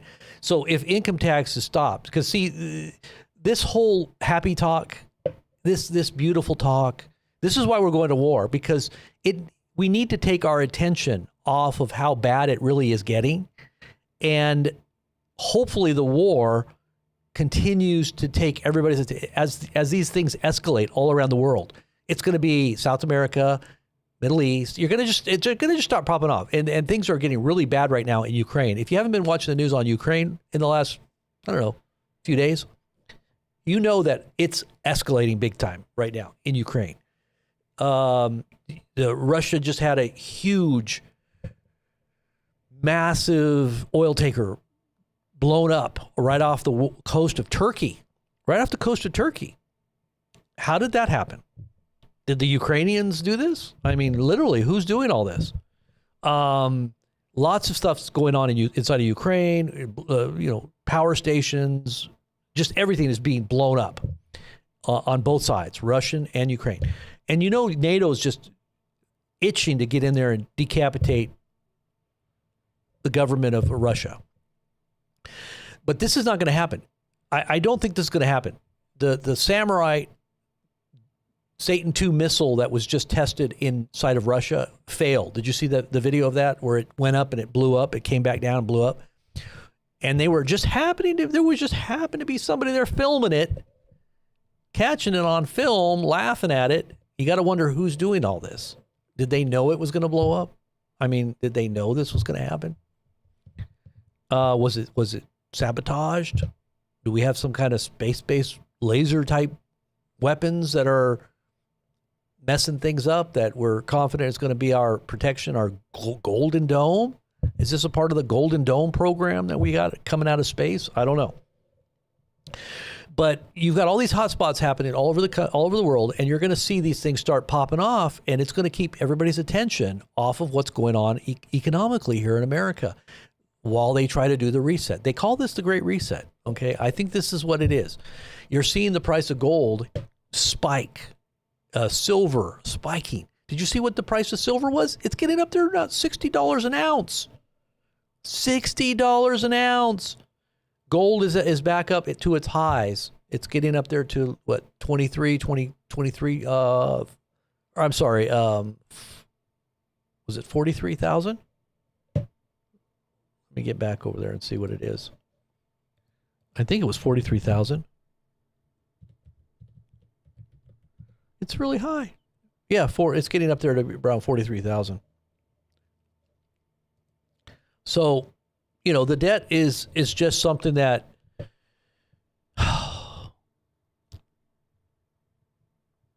and it's inflation. It's everything. It's the whole world de-dollarizing. They're de-dollarizing. They're dumping bonds. They're dumping everything. People. This is a global war that's affecting economics. And full Genghis Khan is what he said.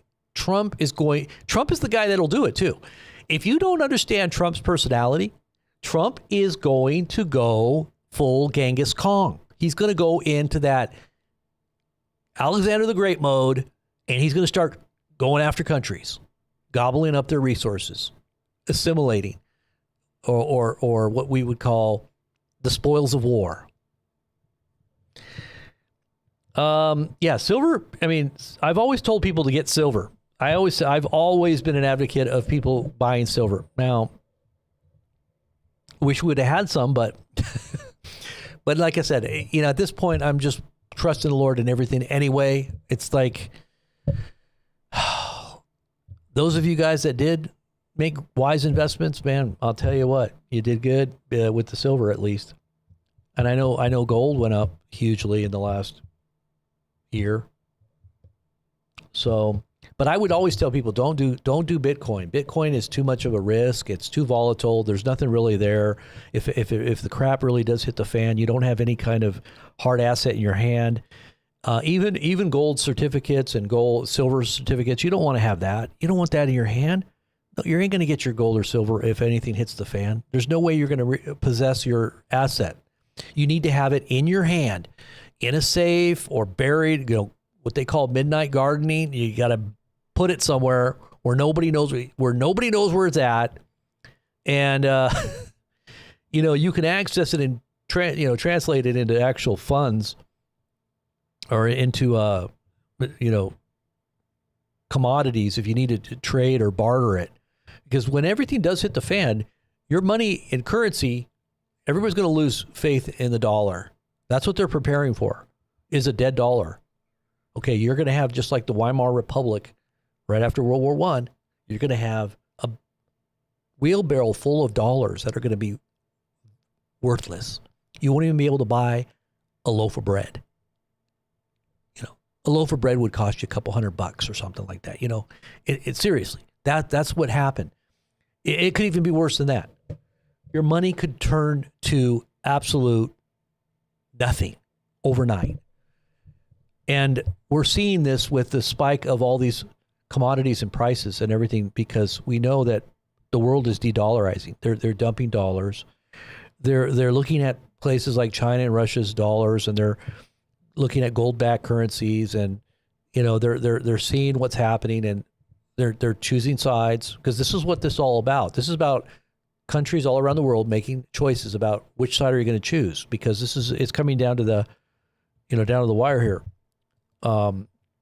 Trump's philosophy and Trump's belief is that Bitcoin is going to be the foundation of our economy. He's saying that our debt will be paid off. This is what they're saying, that the world will begin to jump on to Bitcoin, and it'll go up to $1 million a coin. This is what they were saying. And so it's wise for everybody in America to get into Bitcoin, because once it does go up and the whole world jumps in, then all of our reserves and the reserves of the U.S. government, which they've confiscated, $200 billion worth of Bitcoin, I think it was, or something like that, $200 to $300 billion worth of Bitcoin. And if it's private, and if it's encrypted, and it's supposedly decentralized, how in the world did that happen? But they did, supposedly. So the government now has $200+ billion of, seized assets of Bitcoin. And so supposedly when these prices shoot up to $1 million, then we should be able to pay off our national debt, supposedly. Right?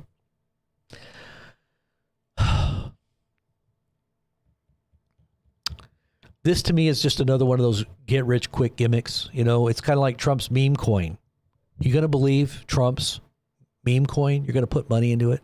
It's the same thing with Bitcoin. The way I see it is it's a meme coin. It's just a little more regulated meme coin. It's a little more people have confidence in it at this point. But when it really tanks, if it does tank, it already has. I mean, it's already lost, $40,000 per coin. I'm sure there's a lot of people that have been bitten and stung by this. They're not going to put their money back in.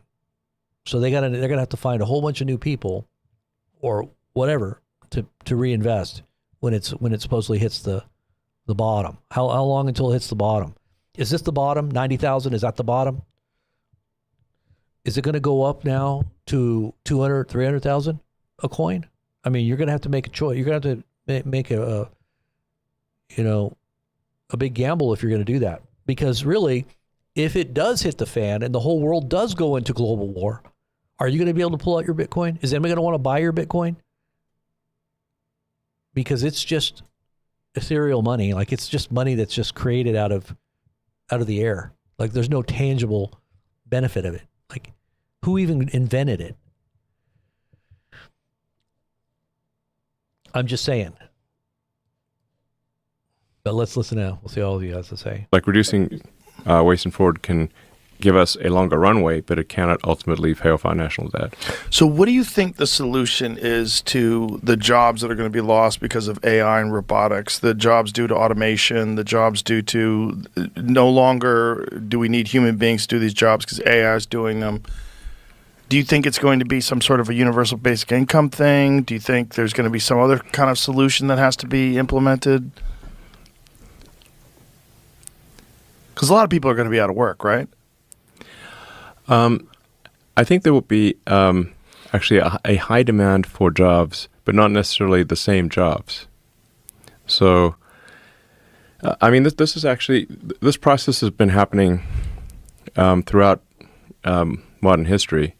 I mean, there used to be like doing calculations manually with like a pencil and paper. It used to be a job.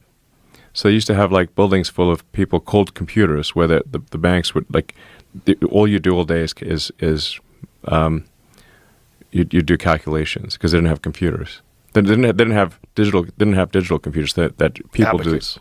Yeah, well, it was just people would just like add and subtract stuff on a piece of paper, and that would be how banks would do, financial processing. And you'd have to literally go over their equations to make sure the books are balanced. Yeah, and most times it's just simple math. Like like in a world before computers, how did you calculate? How did you do transactions? You had to do them by hand. So then, when computers were introduced, the job of doing, bank calculations no longer existed.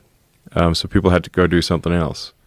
And that's what's going to happen. That's what is happening at an accelerated rate due to AI and then robotics. That's the issue, though, right? The accelerated rate, because it's going to be. It's the accelerator. It's just happening. Like I said, like AI is the supersonic tsunami. So that's what I call it, supersonic tsunami. So it's like, what other jobs will be available that aren't available now because of AI? Well, AI is really still digital. Ultimately, AI can improve the productivity of humans who build things with their hands or do things with their hands, like literally welding, electrical work, plumbing, anything that's physically moving atoms, like cooking food or farming or like anything that's physical. Those jobs will exist for a much longer time. But anything that is digital, which is like just someone at a computer doing something, AI is going to take over those jobs like lightning. Okay, so a mass shooting just happened in California, it looks like. Let's see what they're saying here. And it says here that Stockton, California,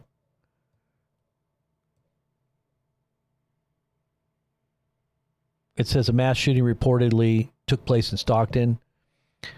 Several people have been hospitalized. San Joaquin Sheriff's Office told the publication that the shooting happened along the 1900 block of Lucille Avenue, which is near Thornton. And here's some video. They're saying up to 15 people, 10 to 15 people.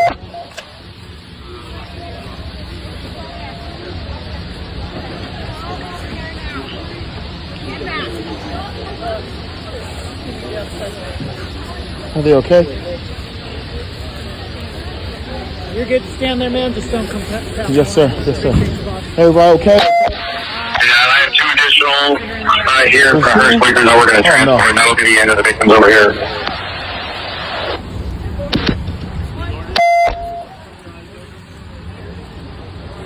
Appreciate you working with us, man. Yes, sir.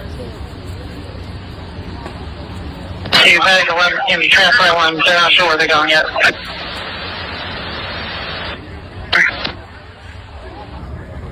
Wow.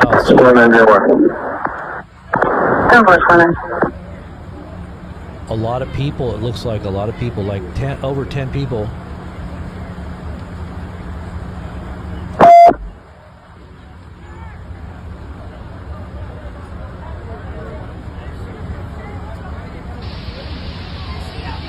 Battalion 2, check 4.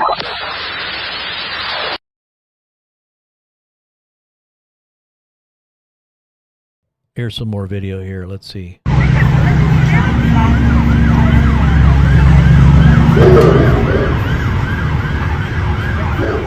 Supposedly 12 people got hit. I guess it was in them houses right here around the corner.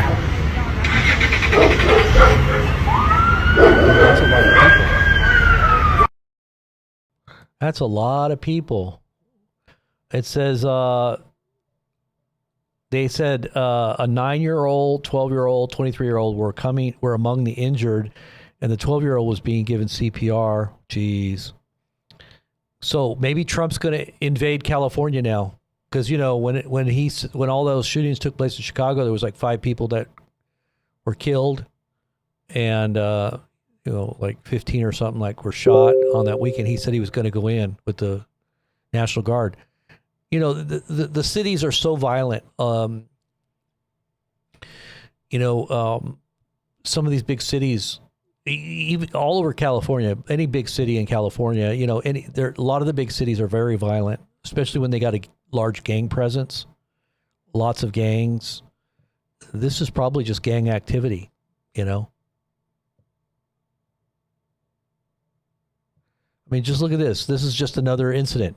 Chaos caught on video as witness describes Westfield Valley Fair Mall shooting in San Jose. They heard 15 gunshots. I mean, that's like an everyday occurrence. Like when you're in California, that's like something you see all the time. And this shooting of the National Guard, that's pretty huge, because that type of thing, if that stuff happens again, you got to kind of wonder if there's not something else going on here. But here, look at this. Whoa, what the fuck? Hey!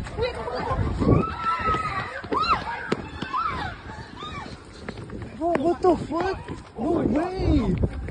What the fuck? Bruh! Shooting? Well, what do you expect, man? I mean,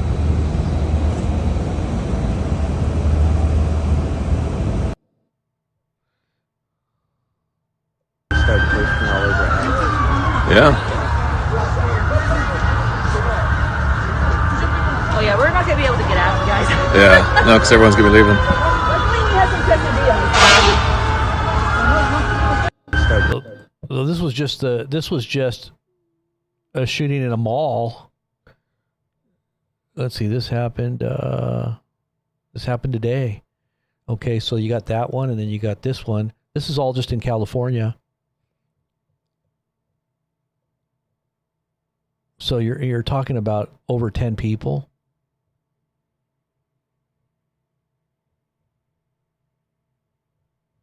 Nope, I went too far.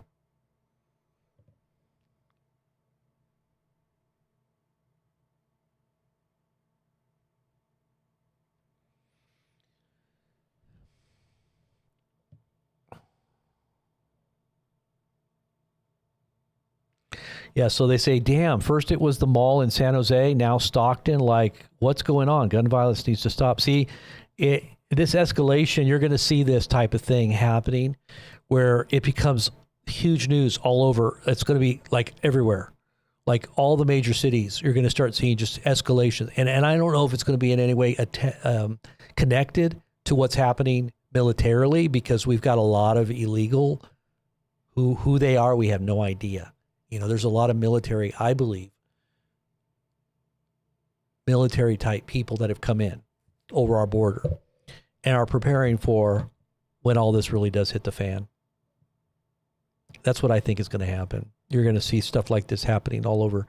And it's going to be, I don't know, Mumbai style. You know, if you remember what happened in Mumbai, India, when all that stuff happened back in... what was it? When did that happen?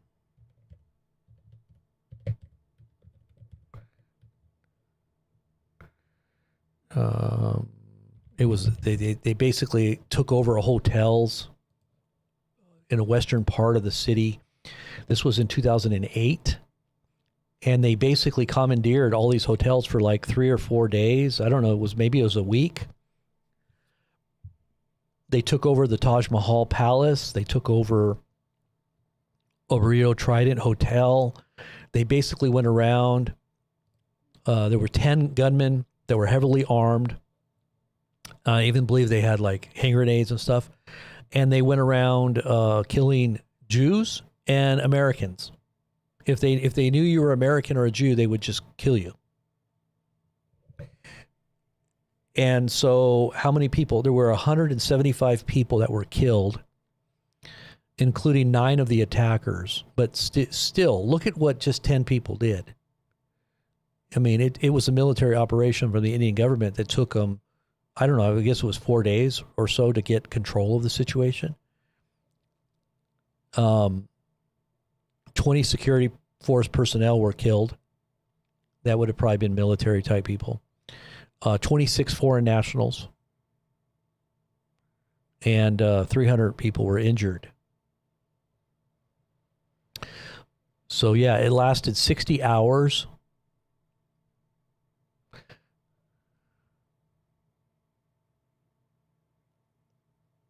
And think about just a handful of these types of trained groups inside of the United States, what they could do.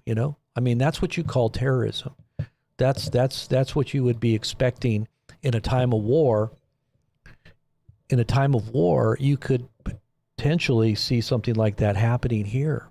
And people need to be thinking about that kind of thing. That's why I think that the government, the U.S. government, has initiated, starting January 1st of this year, which is only in about a month, few more weeks, these quick response National Guard teams. There are 500 per team, I guess. They're going to send them anywhere in the United States at any moment. Quick deployment to any place in the United States. Why are they preparing that? They're also already did this with all the different states already, where they've, I don't know, it's like 20 plus states already have been given the go ahead to, to deputize and to federalize law enforcement, local, state, and also to get National Guard ready to go in 20 of the red states. There's 20 red states from what I understand. And that's already happened.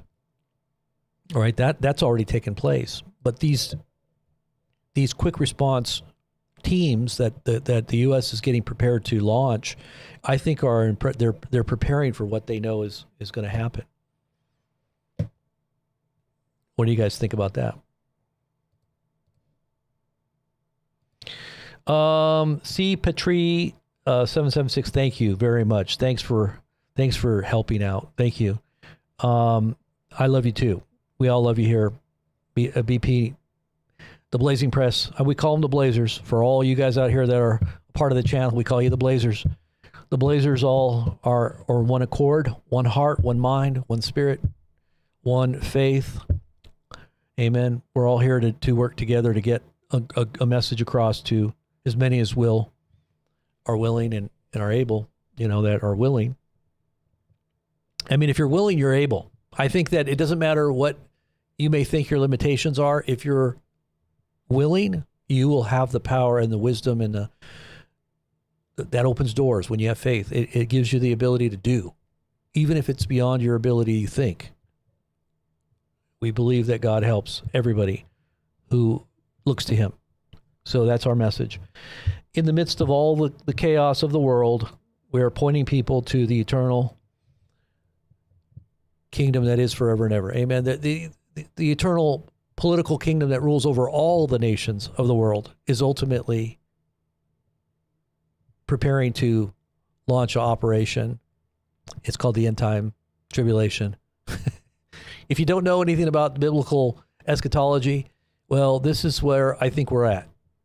And prophetically speaking, we're getting closer to the culmination of this age. And a lot of the different religions believe this, whether it's Islam or Judaism or Christianity. You get into their beliefs of end times, or what they call eschatology, you'll understand they're all expecting something big to happen right now.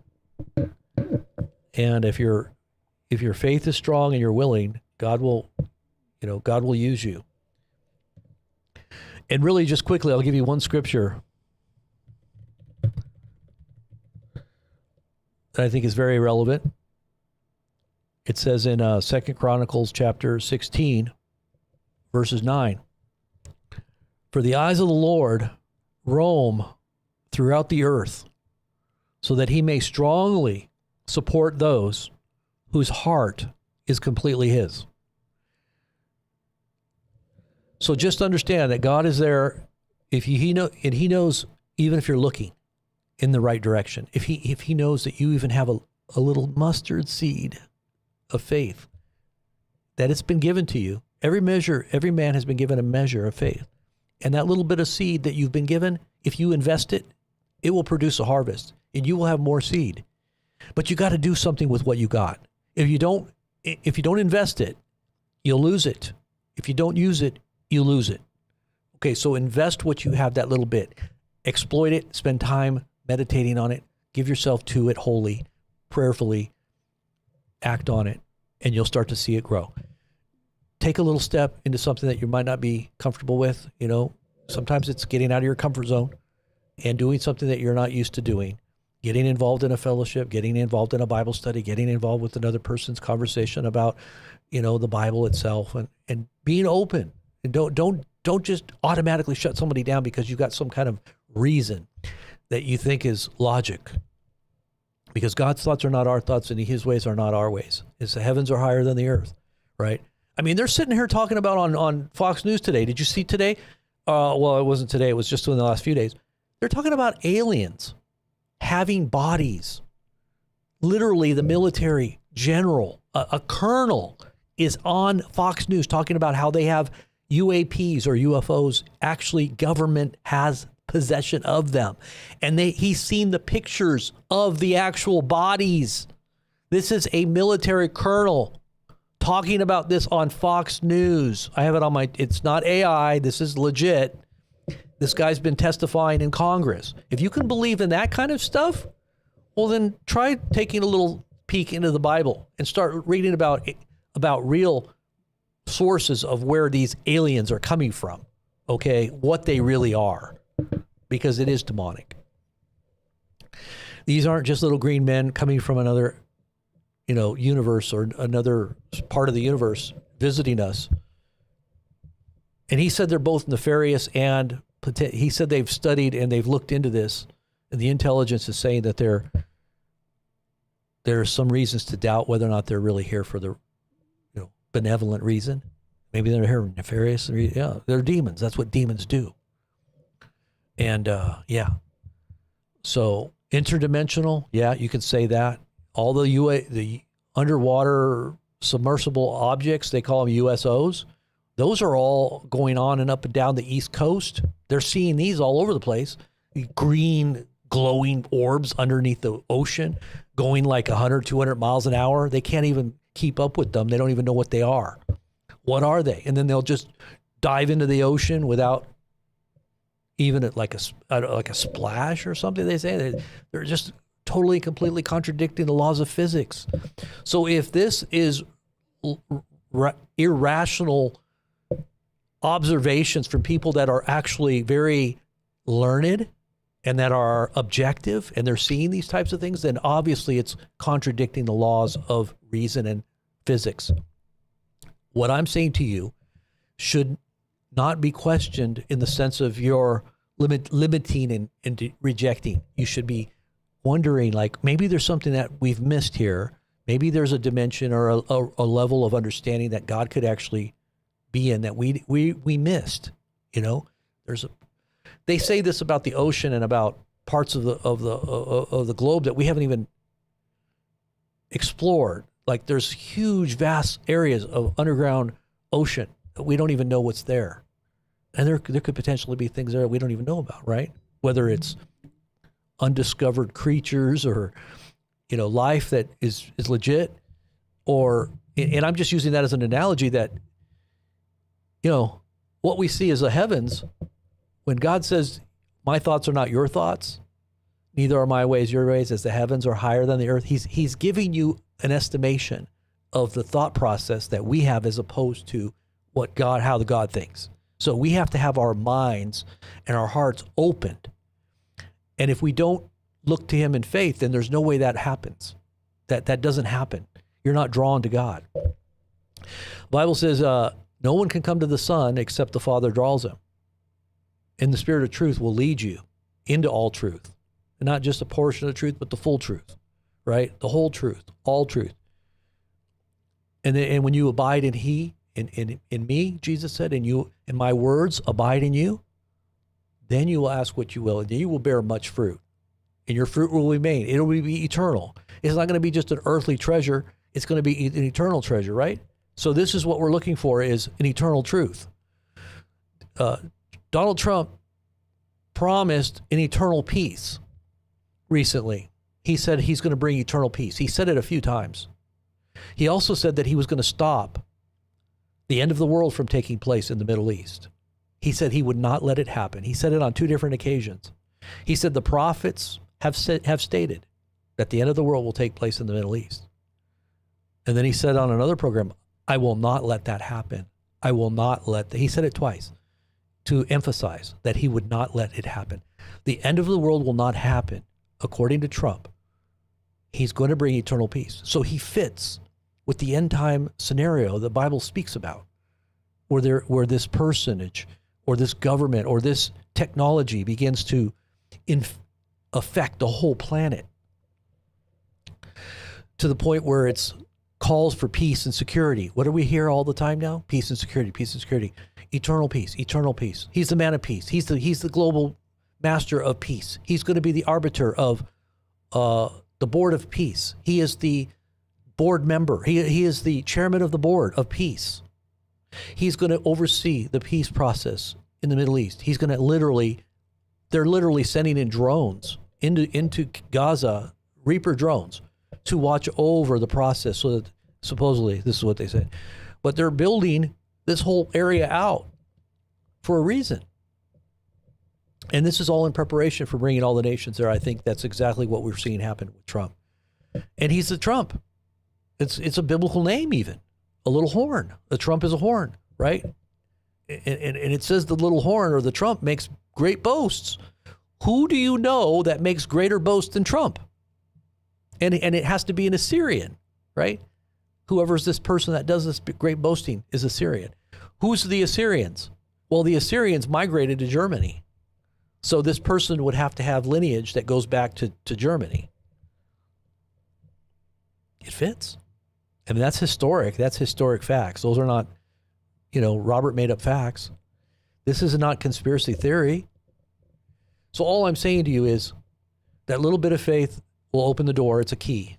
So understand, these keys will open up an understanding to you that will help you to understand what's really going on in the context of politics and the unfolding wars that are fixing to go down right now.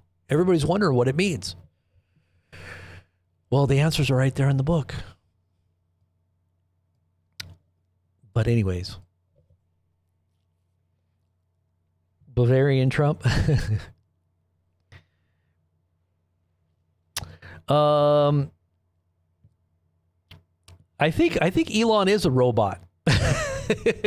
I think maybe he's already experimented with his own technology in his own brain, because he's talked about this cerebral cortex interface with AI, and that's where he gets all that information through the connection of managing it. Maybe that's already happened, because he did say singularity did take place a while back. Robot or Shambot? Shazbot. No, it was Shazbot. Shazbot. Nanu. And why did Mork used to say nanu? Because it's nano particles, right? Nano. And remember, he did this. You know what that is? That's the sheen. What does this mean? It is the name of God. It's the actual name of God. That's why Spock, on Star Trek would always say, long live, what did he say? Peace, long life, and something. Remember, he said that?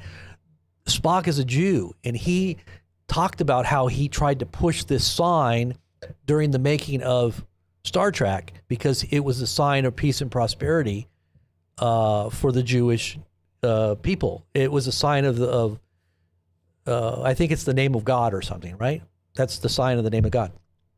And so whenever the priests would say the blessing of the blessing over the people in the old covenant, he would put the name of God upon the people. He would lift up his hands like this, and he would say the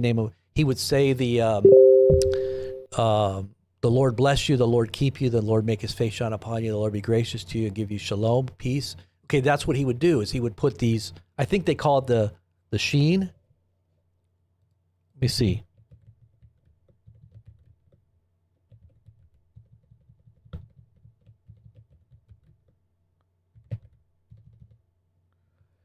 Let me see if I can find it here for you. This is it.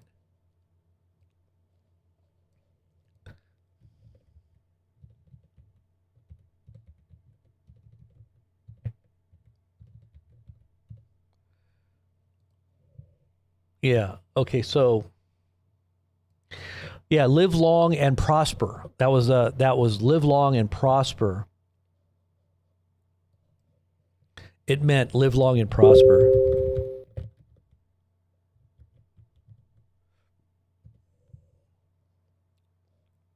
And what does it mean? Let's see. What does this mean? Okay, so where does it come from? Okay, so Nimoy, which was Spock, Nimoy said, this is his own words, it's based on the hand salute of the priestly blessing. And it's performed by Jewish Kohanim, which are the priests or the Kohan, during a synagogue service or a temple service, which he witnessed as a child. It's a gesture with both hands, which forms the Hebrew letter Shin, like this. It's a Hebrew letter, and it represents Shaddai, which is one of the names of God, right? And Shaddai, I think El Shaddai means provider. El Shaddai, I think it means provider or sufficient. Yeah, God Almighty or the sufficient one. He is everything you need, right? He is the El Shaddai. So Spock did it. Mork from Mork and Mindy, he did the same thing. I think it was the same one. Let me see.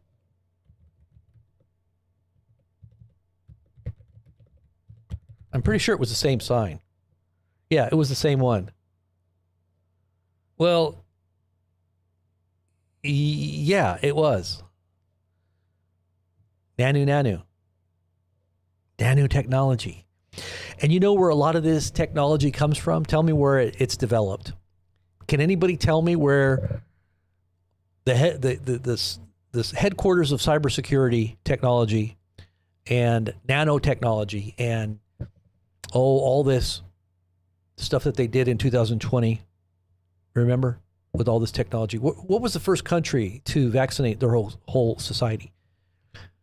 You can tell me where all this nanotechnology go? Where did it come from? Where's all the think tanks on this, developing all this stuff? Does anybody know? Aha. Gen X awakens. Very good. You have won the prize. Absolutely.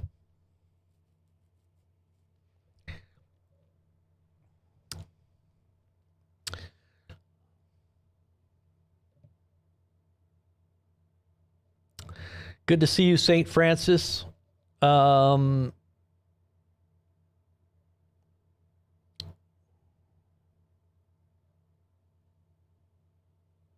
Thank you very much, St. Francis. God bless.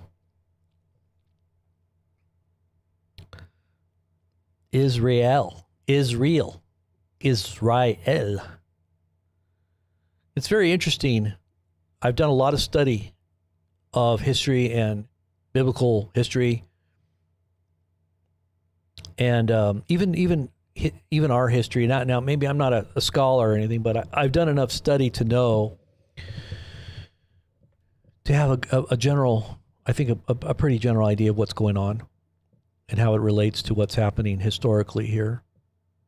And a lot of people don't see it because we've been propagandized by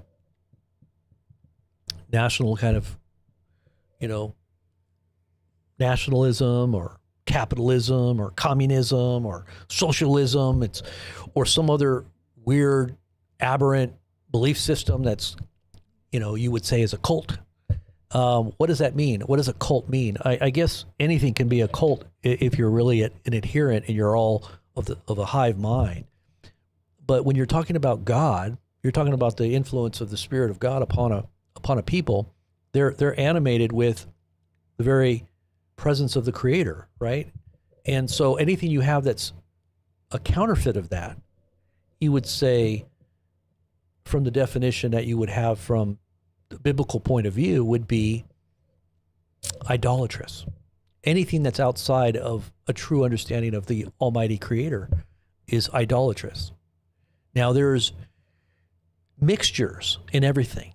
there's people that can have an awareness of something that's true, but also be steeped in something that's untrue and be affected by those influences. And you would say that that would be a compromised mindset. What the heck happened to my screen here? Did I lose? Am I still on? Hopefully I didn't get deleted. Am I still here? Uh-oh. Oh, yeah, I'm still here. Okay, good. I thought maybe I was deleted. But hey, yeah, it just, the whole system kind of did a glitch. Glitch.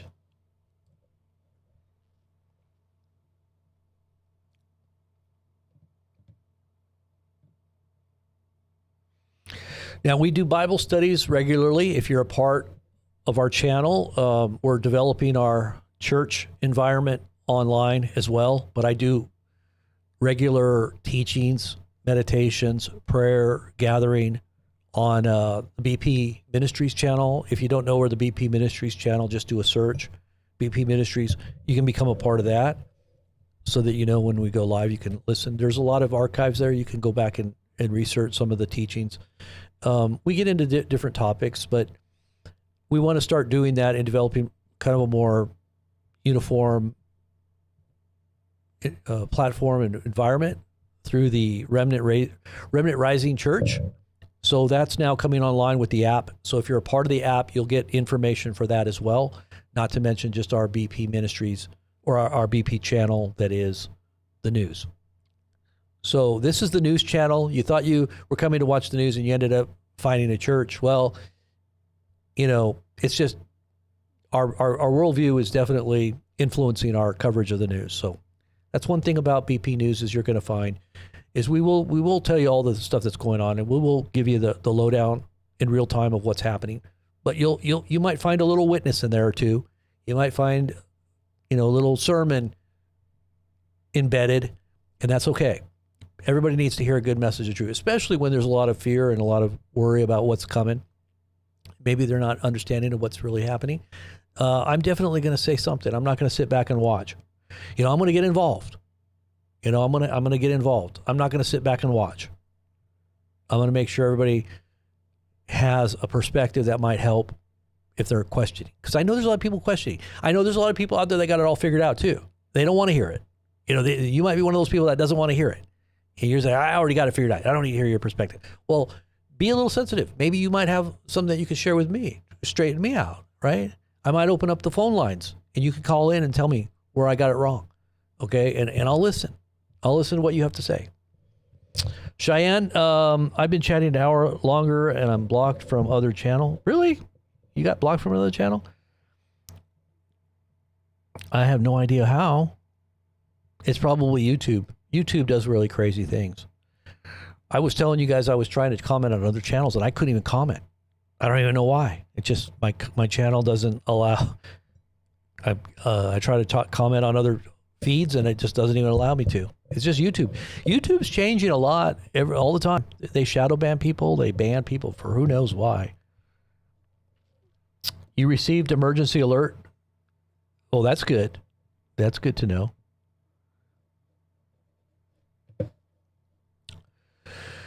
Well, it looks like nothing major has happened, except for the fact that there was some kind of conflict that probably happened off the coast. It looks like there might have been a few bombs that fell. Let's see if we got any updates on what happened here.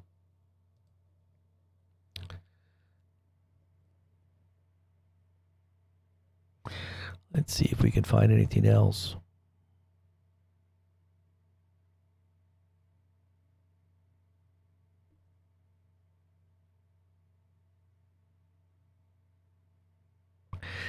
Anti-ICE rioters trap agents in New York City parking garage. What? Did that just happen? That says it's happening now. That's happening right now? Let's see. That don't look like it's happening right now. Come on. It's still daytime over there. All right, so let's take a look and see what that is really quick. This happened in New York today, I guess. Canal Street? Canal Street? Oh shit!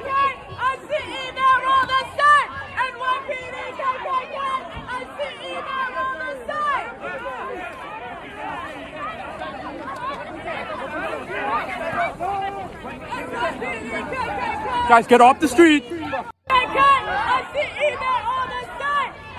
Oh shit!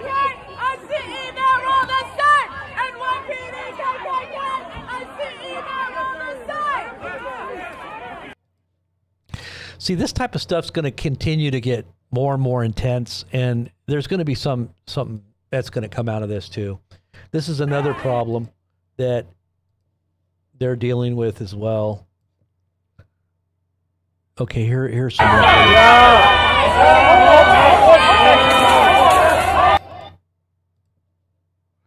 Let's just make it a little bit bigger there so you can see it. Hold on.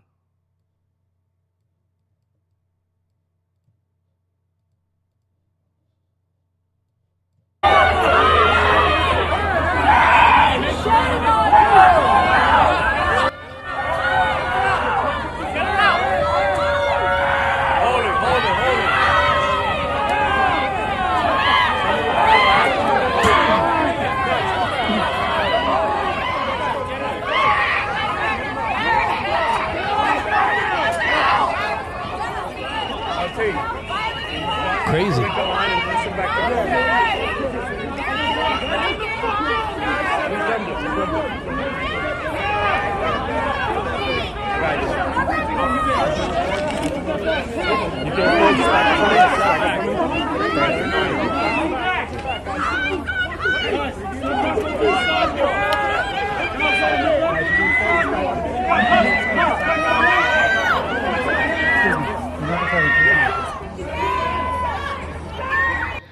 So that happened today, I guess. Pretty crazy stuff. The cats are happy. They're all like, hallelujah.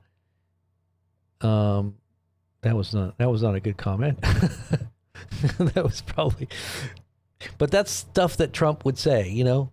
If you scroll back and find that little blurb there, you probably don't want to look at it. It's pretty graphic. But yeah, Trump says pretty off-color stuff like that quite often, which I can't repeat. Anyways, I think that I guess nothing else is going to happen, guys. I was thinking, man, for sure this was it. But it just looks like it just kind of started. Just kind of slow. I'm not seeing a whole lot on any social media except for the fact that something just went down in the beginning. Maybe it's a prelude. Nothing else is coming out of it. Let's see. Yeah, that's it. Just a few hours ago, that was the beginning, and it stopped. So I can assure you, though, there's going to be more. There's going to be more where that came from, and we'll probably find out what actually went down in the next few hours. And if anything does happen, anything major, like I said, if it's about to go down, we're going to let you know. So make sure you're on our app. Subscribe to the app. Subscribe to the newsletter or the SMS messaging. If you're in the United States, I would say just subscribe to both. But if you're outside of the United States, just get on the app because we can only message you through the app. So when you're on the app, you'll get a push notification. If you're in the United States, subscribe to both. And you may get another message from, all right, this is another thing I got to let people know. See if I can explain this. So we have another app that we're trying to incorporate in for messaging. And this one you have to opt in as well. It's a little bit cheaper. So you might be getting a message that says, do you want to opt in? And that's from another app. This one I'm going to... Okay, so to explain this, is this other app, I'm able to incorporate the list of 35,000 people. Okay, that's the list I told you I have, right? And you can download and input it. And then you can send messages to all of these people, and they have to opt in, right? So they have to say, oh yeah, I remember you. I'll opt in and I'll receive your message, right? So that there's no cause for any kind of spam or anything like that. They don't want spam. So as long as they opt in, and they'll get the message. The one that you're signing up to right now is you're opting in right away, okay? And that's a separate one. I hope that makes sense. And we'll still message you on either one. But if you ever do get an extra message that says, "Hey, do you want to opt in?" Just say, "Yeah, just opt in." But we'll try to keep those separate. It's hard to explain. I know I'm not doing a good job of explaining it. But the app is great. Everybody should be on the app because that's going to give you our free push notification, and that should alert everybody. So that's the one. That's the place you really want to be. Okay? I hope that all made sense. And in the meantime, I want to just say the Lord bless you for all of you out there that are looking for answers. And for those that do feel that you do have the answers, just continue on the course because, we're going to need the help of God here real soon. A lot of people don't realize they need it all the time, but it's like people come to the end of themselves many times when they see things bad. And when things start shaking and things start moving, it's like, have you ever been in an earthquake? I mean, I used to live in Southern California. So when the earth starts shaking, you start internally, it's a very unsettling experience when what you think is stable starts to move. Okay. When our economy starts to shake, when the world starts to shake, you start wondering, like, is this God? Is God doing this? Is God allowing this? You start asking questions. Okay. Now that opens the door many times for people to receive. Sometimes circumstances do that. You don't want to be just motivated by turmoil and trouble because you want to be drawn for the right reasons. But sometimes God uses those unnerving situations and unstable times to get our attention. But once he's got your attention, you should be motivated by love. You should be motivated by God's goodness. You should be motivated by what God wants to do for you. I mean, it's not just so much what you can do for God. It's what he wants to do for you. He wants to transform and prepare you for and give you a call on your own personal life that, gives you that intimate understanding of what it means to be a child of his. And really you come into a relationship with God, and it should be the most real, intimate relationship that you have. Even those that you would claim to be your kin, your close inner circle of your family, your children, your parents, your wife, your spouse. God wants to be even more closer to you than a brother, it says. And so understand that he has that desire to reveal himself to all of his people, if you're one of his. And this is what I'm trying to initiate, is that seed that you can develop a relationship with the Creator. Get into your Bible, study it, go read the book of John. We're going to start getting together, and this is another thing we want to do, is we want to get together a thumb drive. So for people that might not have the internet, who knows? Internet might go down for all we know. It happens all the time when there's wars break out. But you want an online Bible, an online study helps. You want sermons. We're going to put it in like a thumb drive, and we're going to start sending it out to people that are brand new believers. If you're a new believer, if you're a believer that just wants it, we want to put together something like that so we can get it out there. And we'll try to get it out to you for free if we can, if it's something small. But we want to make sure that we try to help everybody out as they can along their spiritual journey. And it's definitely something that we try to do all the time, just by being online and sharing the gospel. All right. And this is the truth. We want to get to the truth. We don't want to be deceived and lied to and, told trust the plan, or, just, trust Fauci or trust science. It's going to make your life better. It's going to protect you when it's really not. We want to tell you the truth. We're here to help people to be free. right? Jesus said, whom the Son sets free is free indeed. And where the Spirit of the Lord is, there is liberty. You want real liberty? You want real freedom? Well, get into the Word. Study your Bible. And this is the last thing I'm going to say before I leave. Last scripture. It says in the beginning was the Word. The Word was with God, and the Word was God. And the Word became flesh and dwelt among us, and we beheld his glory, the glory as of the only begotten of the Father, full of grace and truth. Okay, so what started the whole of creation? In the beginning, the book of Genesis, God said, let there be light, right? And there was light, right? And then he began to create with his words, right? And when this word that came out of the very heart and thoughts of the Creator himself, bringing together a creation that he could become a part of. He wasn't the creation. He brought it into me. You are a part of that. You are a part of that creation. The angels were a part of that. Everything was a part of what God brought into existence. And then in the very first book of the New Testament, it says, in the beginning was the Word. And the Word, and this is all about Jesus. So this Word, it says, was given to you. This is the Word that has been given to you. And I said I was going to quit. So I'm going to leave it at that, because I could go into preaching. I'm telling you, I could sit here and preach for another hour, but I'm not going to do that. If you really want to hear more, you get connected to us, okay? And I'll give you the times and the dates when we're going to be getting into the depths of this.